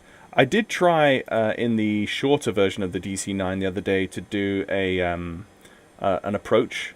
I did a circuit at East Midlands, and with flaps 50, I pancake stalled and spun out and died.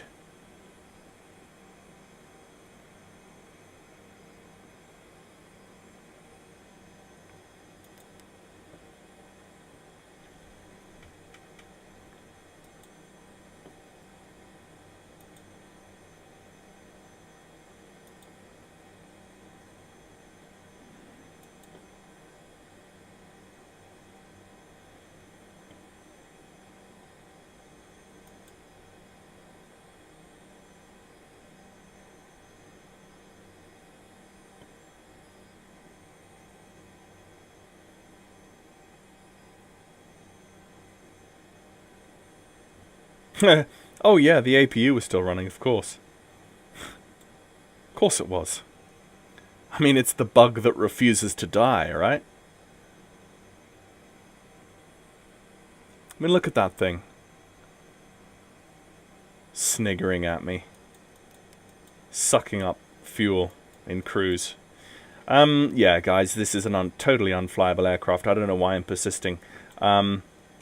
I don't really know why I'm persisting. I suppose I'm persisting for Beyond ATC's sake. But this flight really, I mean, I've got the trim full forward, full nose forward, and whenever I let my hand off the stick, the nose starts pulling up again. Like, the flight dynamics of this are utterly, utterly faulty. Don't think I've ever tried to fly such a bad aircraft. Well, actually, the 707 was worse than this. I'll give it that. It's not quite as bad. It's literally like 5% higher on the ladder of quality for me.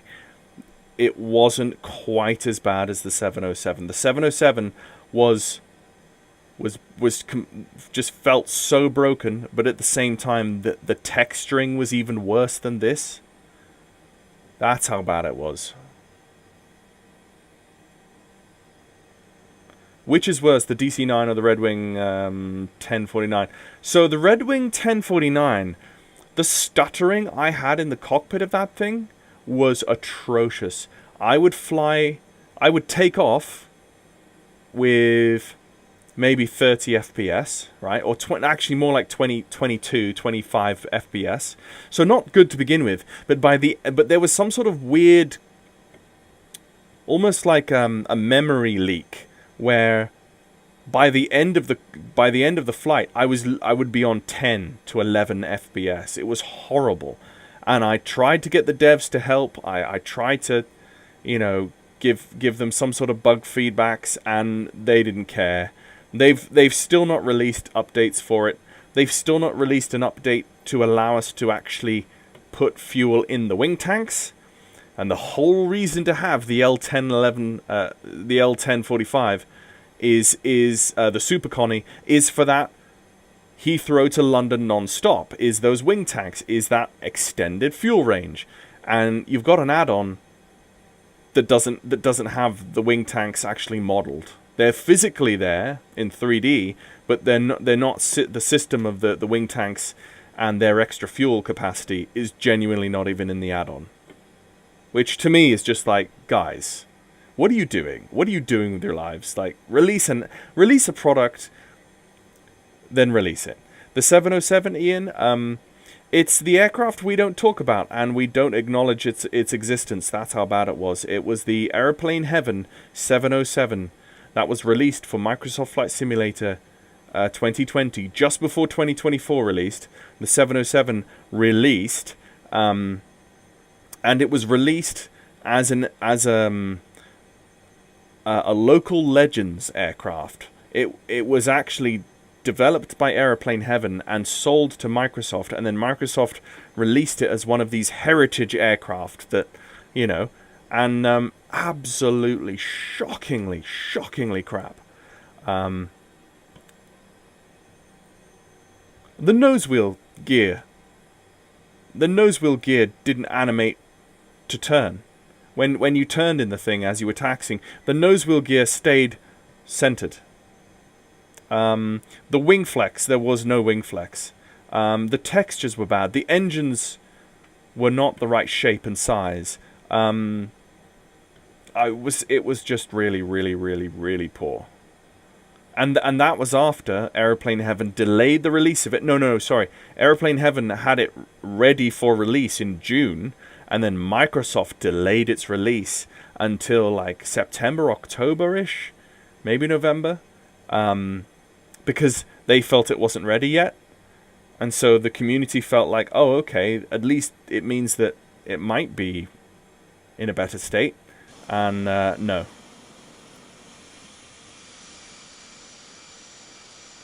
Apparently there's realistic icing modeled with this, which I don't see any. We're flying through cloud on a winter's day. I mean, the cloudscape looks nice. Look at that. The cloudscape looks nice. I mean, I just can't wait until Just Flight release their F-28 for Microsoft Flight Simulator 2024. I'm going to be flying the backside off the A300B4 when they release that for 2020 with its SIVA INS. I'm going to be flying the backside off the PMDG 747-100 with its SIVA INS, long hauls, in a non-GPS airliner. That's what I enjoy doing. That's what I want to do. The Comet 4, when that releases, that's going to be epic. So there's really good things in the horizon coming, folks. But right now, for 2020 and 2024, we just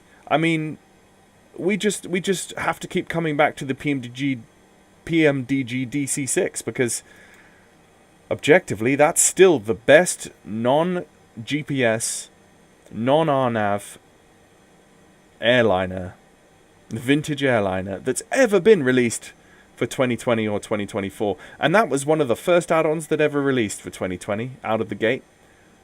And it's been pretty much a solid rock since, you know. It's weird the way things are done, isn't it? Anyway, we're coming inbound to Vancouver into Toronto. It's across the water here. We're cutting a bit of a diagonal. I've cut the corner. As you can see, I'm to the right of track. I've cut the corner because let's just get there sooner rather than later. I've got less than 2,000 pounds on either side. I don't want to be messing around here. I want to get on the ground in Toronto. And I will never fly this aircraft again until I see some form of patch or update dropped. But then, hey, if Just Flight has pulled it from their shop, maybe Aerosoft might pull it from their shop as well, and then, I don't know, do I get a refund? I've had the same problem with the FSX L1049 GH iFly. I don't know what that is, but the tip tanks are there, but FSX doesn't recognize they're there. Oh, okay. They were talking about the coding for actually coding the gravity feed of the tip tanks was quite hard in a flight simulator, so I guess there's some issues there. I don't know, but should it take them like over a year and a bit at least since I last looked at that aircraft for them to get an update on that out? I don't know. It's...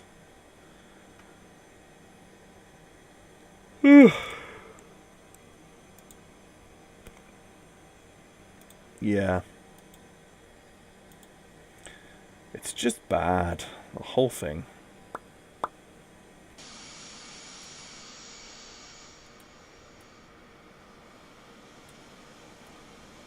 And the sound set of this is bad as well. I feel like they probably just ported the sound set into 2020 and 2024 from P3D, thinking that, oh yeah, it'll work, it's fine.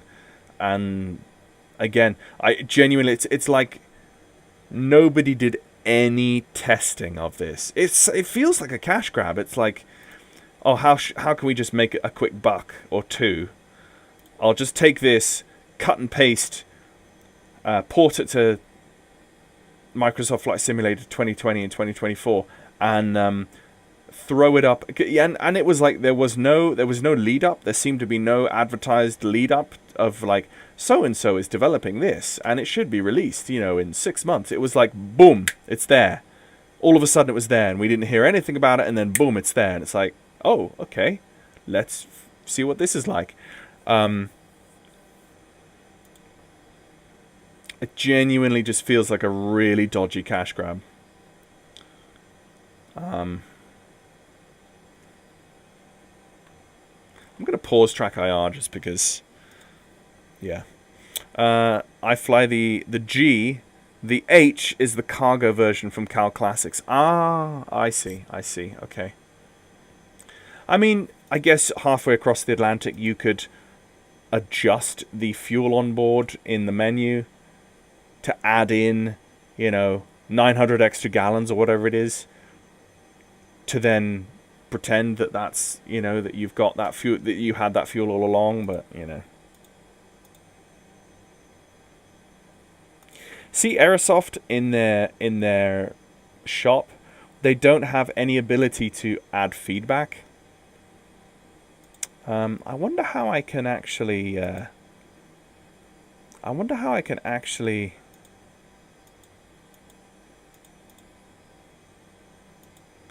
Oh no, I didn't overwrite that, did I? Oh, screw that.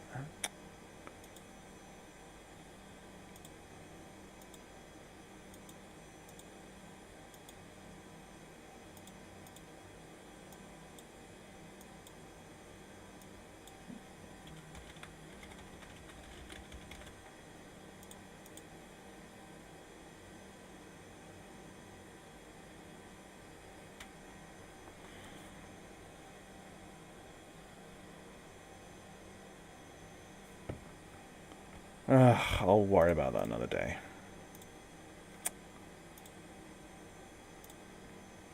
Beyond ATC seems to have just gone to sleep, which is weird.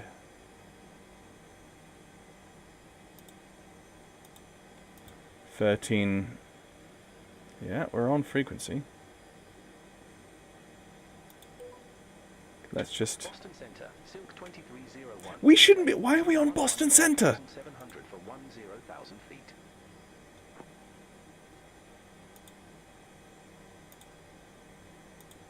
Silk 2301, Boston Center, copy. Silk 2301, Boston Center, expect radar vectors, ILS runway 24 left. Expect radar vectors. Okay. ILS runway 2 for left, Silk 2301.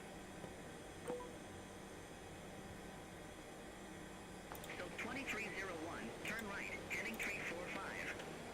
Expect further clearance in about 7 miles.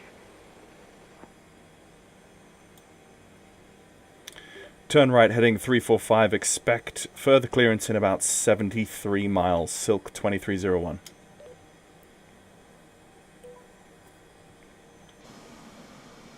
Silk 2301, contact Cleveland Center 125.875. Have a good one. Over to Cleveland Center 125.875. Have a good one. Silk 2301.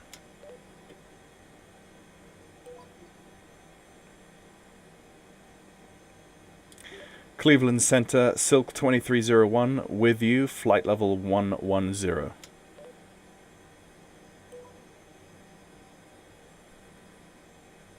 Silk 2301, Cleveland Center.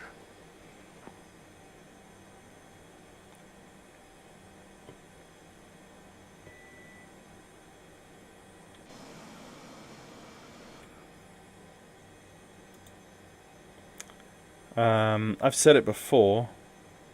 I only fly FS Labs, PMDG, Leonardo, Majestic, TFDI, Captain Sim, Manfred. Yeah, fair enough. Yeah. Well, that's the thing, isn't it? Like, you know the good add-ons from the bad add-ons, and Silk 2301, contact Cleveland Center 125.2, have a good one. over to center on 125.2 for a Silk 2301. You know the good ones from the bad ones. I feel like for me, I do stick to the good add-ons myself. It's just that every now and then I see something like this and I'm like, should I jump in and try it? But I feel like if I had waited 24 hours, that would have made up my mind. So it's my own fault. I readily agree. It's my own fault for thinking that I should try it out. But every now and then you get into a bad situation with add-ons. I think the older I get as well, that the less, like, you know, when things get hyped, I'm like, might as well just wait and see how that turns out. But then the deception, it really was deceptive though, this one, because it genuinely, I looked at the screenshots, I looked at who was selling the product, what shops were selling. Was it Aerosoft? Was it, you know, Just Flight? Was it, and I looked at the feature list of the product. And the feature list does impress. Oh, look, there's turbulence as soon as you enter the cloud. That's nicely modeled. That's very rough turbulence. That's pretty rough turbulence, though. Oh, hello, that is quite rough turbulence.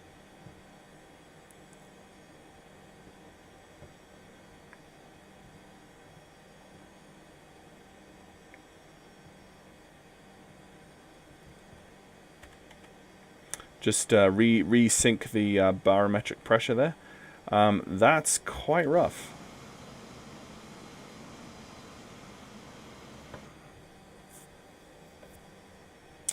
Yeah. No, I get it. Whew, that was rough.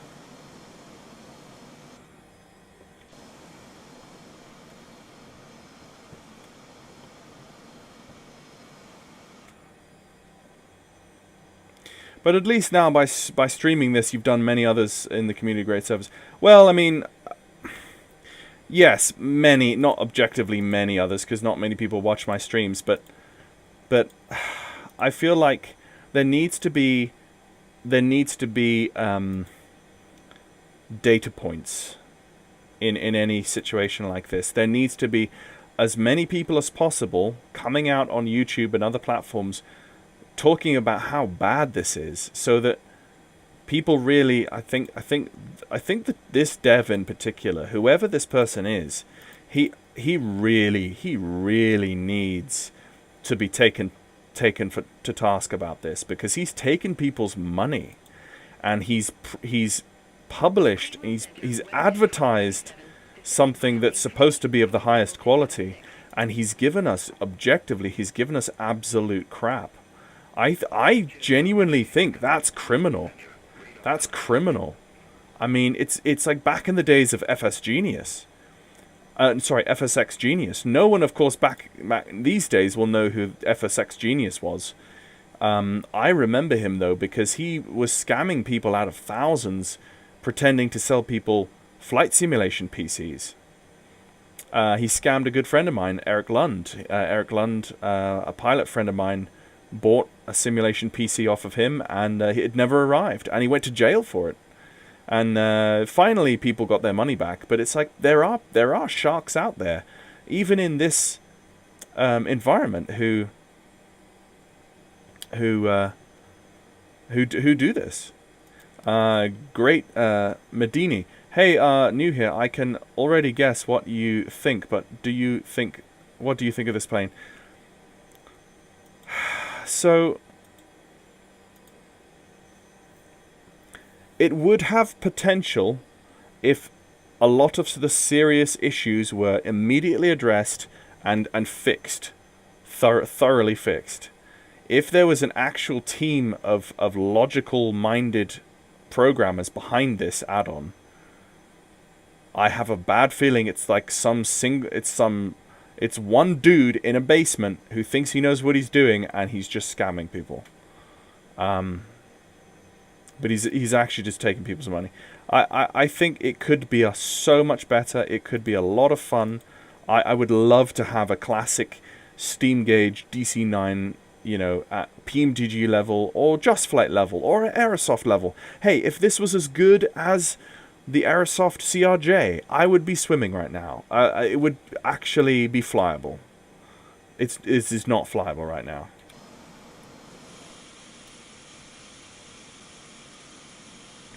This was not beta tested. This was not alpha tested. This was not any tested at all. I think very poorly of this plane. And why am I not getting more vectors? Cleveland Center, Silk 2301. Good day. Out of 10,600 feet for 10,10,000. Why is Beyond ATC dropping the ball on this? 2301, Cleveland Center. Silk 2301. Okay. Turn left, heading 255. Intercept the 22 right localizer. Vectors for Toronto Pearson.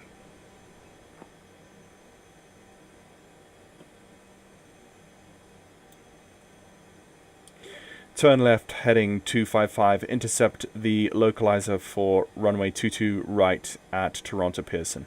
Silk 2301. I'm trying to give Beyond ATC mumbly and muttery and not terribly well pronounced communications, but every single time this thing comes back and shows that it's understanding me time and time again. I'm really impressed with the most recent update of this. Okay, so Air Transat 153. Contact Toronto arrival 125.4. what is it, 2022? Contact Toronto arrival. Air Transat Hang on. 153. What did he say? 22 right. Silk 2301. Contact Toronto Center 13 for decimal 25. It's 1093. Okay.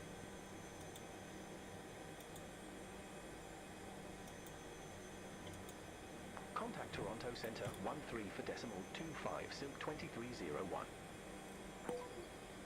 1093 set.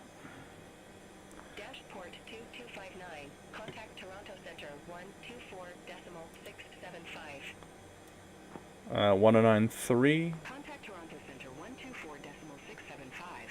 Dashport 2259. Have a good day. There is no 22 right, except that's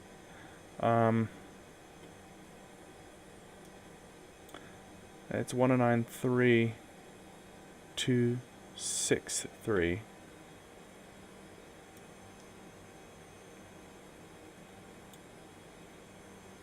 Set.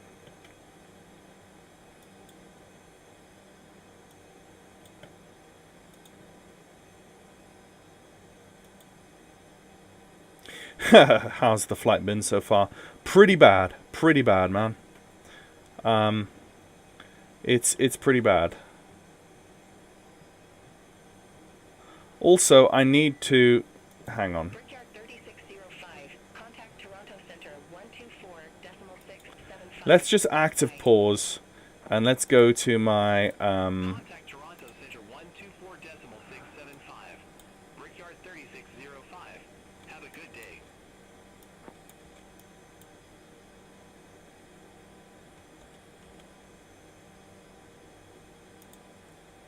Let's just save and reload that and then come off active pause. Because I think the turbulence in the clouds is just slightly too much.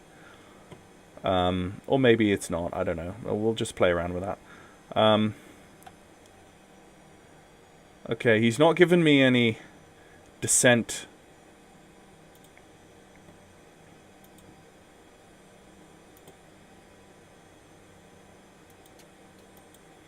I feel like at this point, if I can just get this on the ground, I will have succeeded. So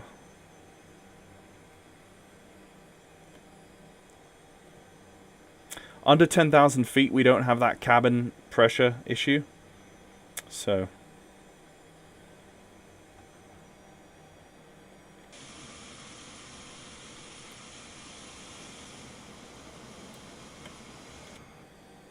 and how much fun we would have had if we had like a really solid add-on to play with here in the DC-9.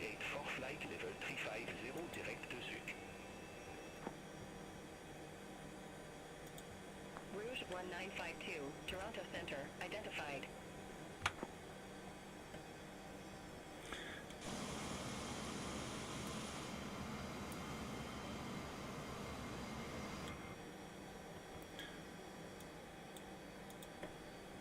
I should be below 250, under 10,000 feet, so... Oh, actually, I've just looked at my fuel. I've got literally 0 fuel now. The only fuel I have left is practically in the center, so I'm probably going to crash into a field. Because I ran out of fuel, because the APU has... Actually... Let's get as much altitude... I've only just realized this.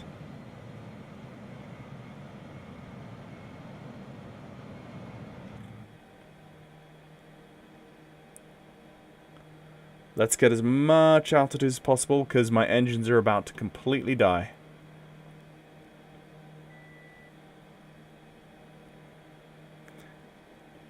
We're going to have to dead stick this one in.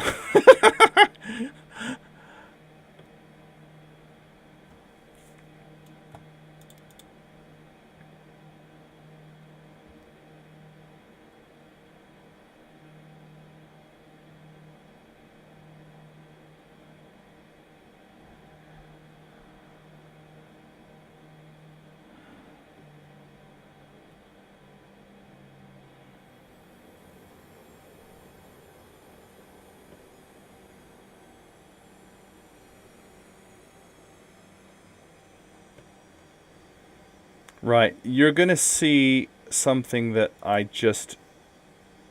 No, it won't. No, it won't. I might as well just turn it off at this point. I'm not getting... I'm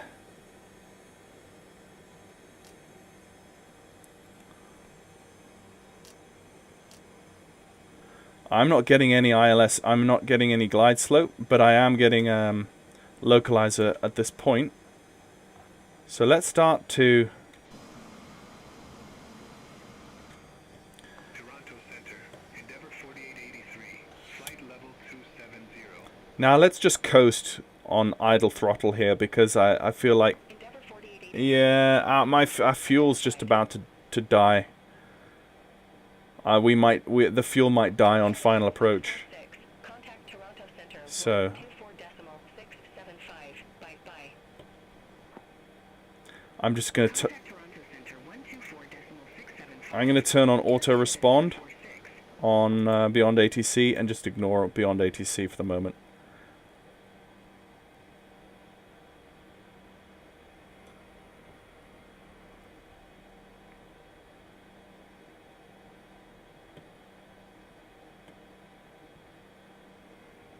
Oh, we have ice on the windows. Look, icing apparently works. Yay. Okay, we're coming out through the clouds. We're going to... Yep, we do have a glide slope and localizer, so we're going to join them. And we're literally going to thwack it down on the runway. 263 apparently is the... Oh, no, it's 236, not 263.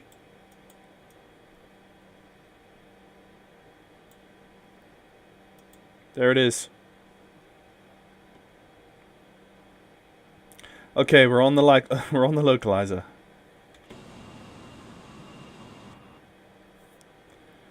And I bet you our engines are going to die any second now.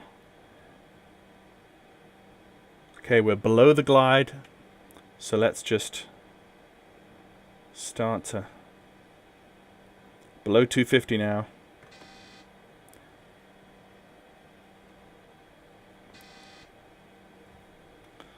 The trim is finally coming back into the green.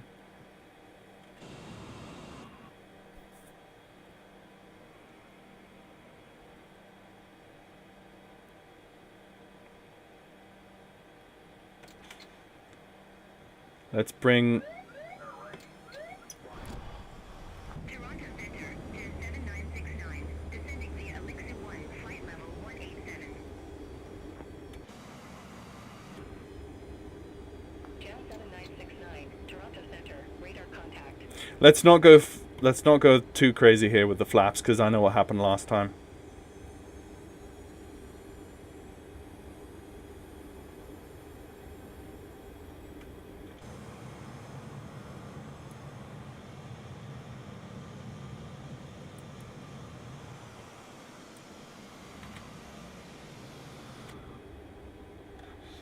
No! Oh no! No! That's all of them. Okay, that's all the fuel I have. That's it. That's it, guys. And we sink like an absolute stone.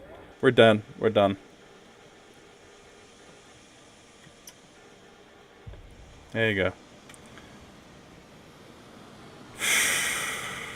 Toronto Center, Lufthansa 470 Heavy, descending via Dibley 6 at flight level 253.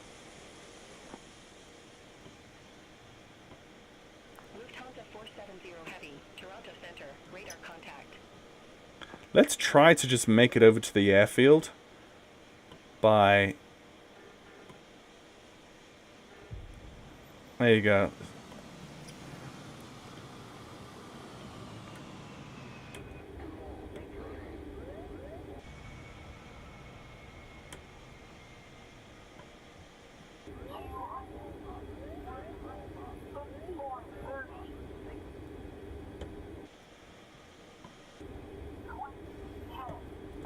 There you go. There you go.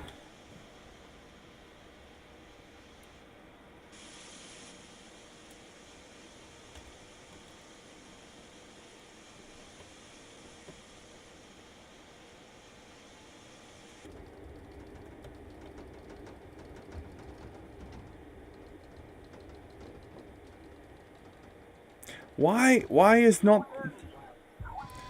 Oh. Why would the Oh.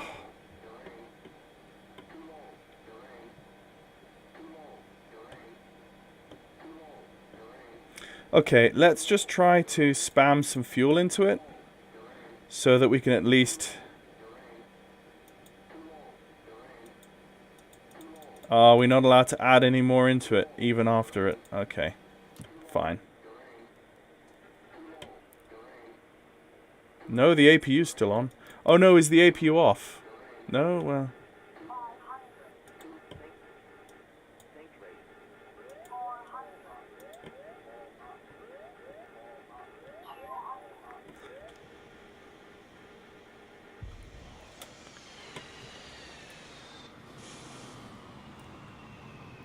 Oh, there it is. Oh, hello. Sorry. Sorry.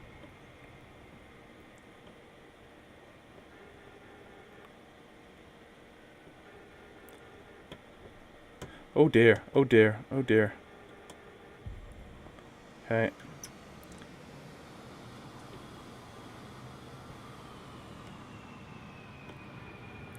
There's a taxiway there.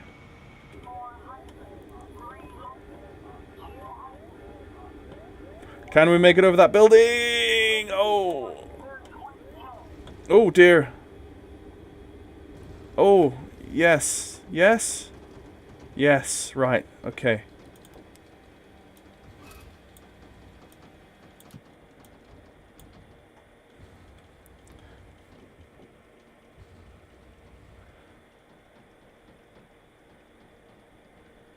Oh, this is very interesting to watch Volanta. I bet it is. Right.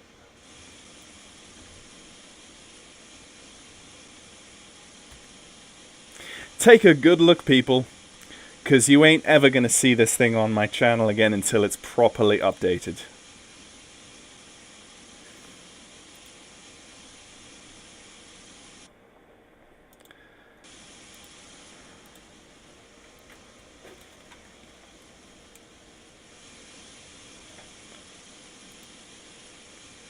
Endeavour 4883, Toronto Center. Expect impact 4, runway 24 right.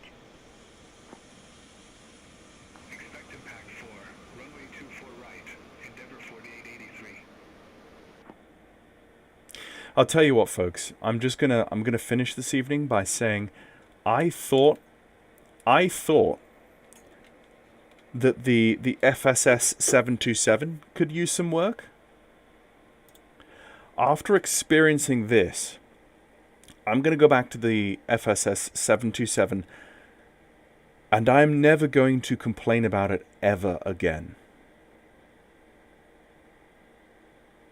Yeah, I think that's where I'm going to leave it, folks. Thank you very much for watching and joining me on this this utter chaos. Yeah. Yeah, your flight will be ending soon. You know what? I'm going to cancel my Volanta flight because that doesn't deserve to be on my profile. Cancel flight, yes. Well, folks, thank you. Until next time, yes. Do you know what? Next time I'm gonna do a flight with the FSS 727, and I'm gonna have a whale of a time, and I think you guys will too. Yeah. Crew failed to shut down in the APU, resulting in fuel starvation. Yep, that's pretty much it. That's pretty much it. Well, folks, that's enough from me, and I will see you guys soon at some point. Please chat with me on the Discord, and let's try and get some sort of dialogue going on about this and see if we can, if somebody actually gets a reply from the developer. We need to see what we can do to try and make this better, because it definitely needs it. Okay, folks, that's enough for me. I will see you guys later.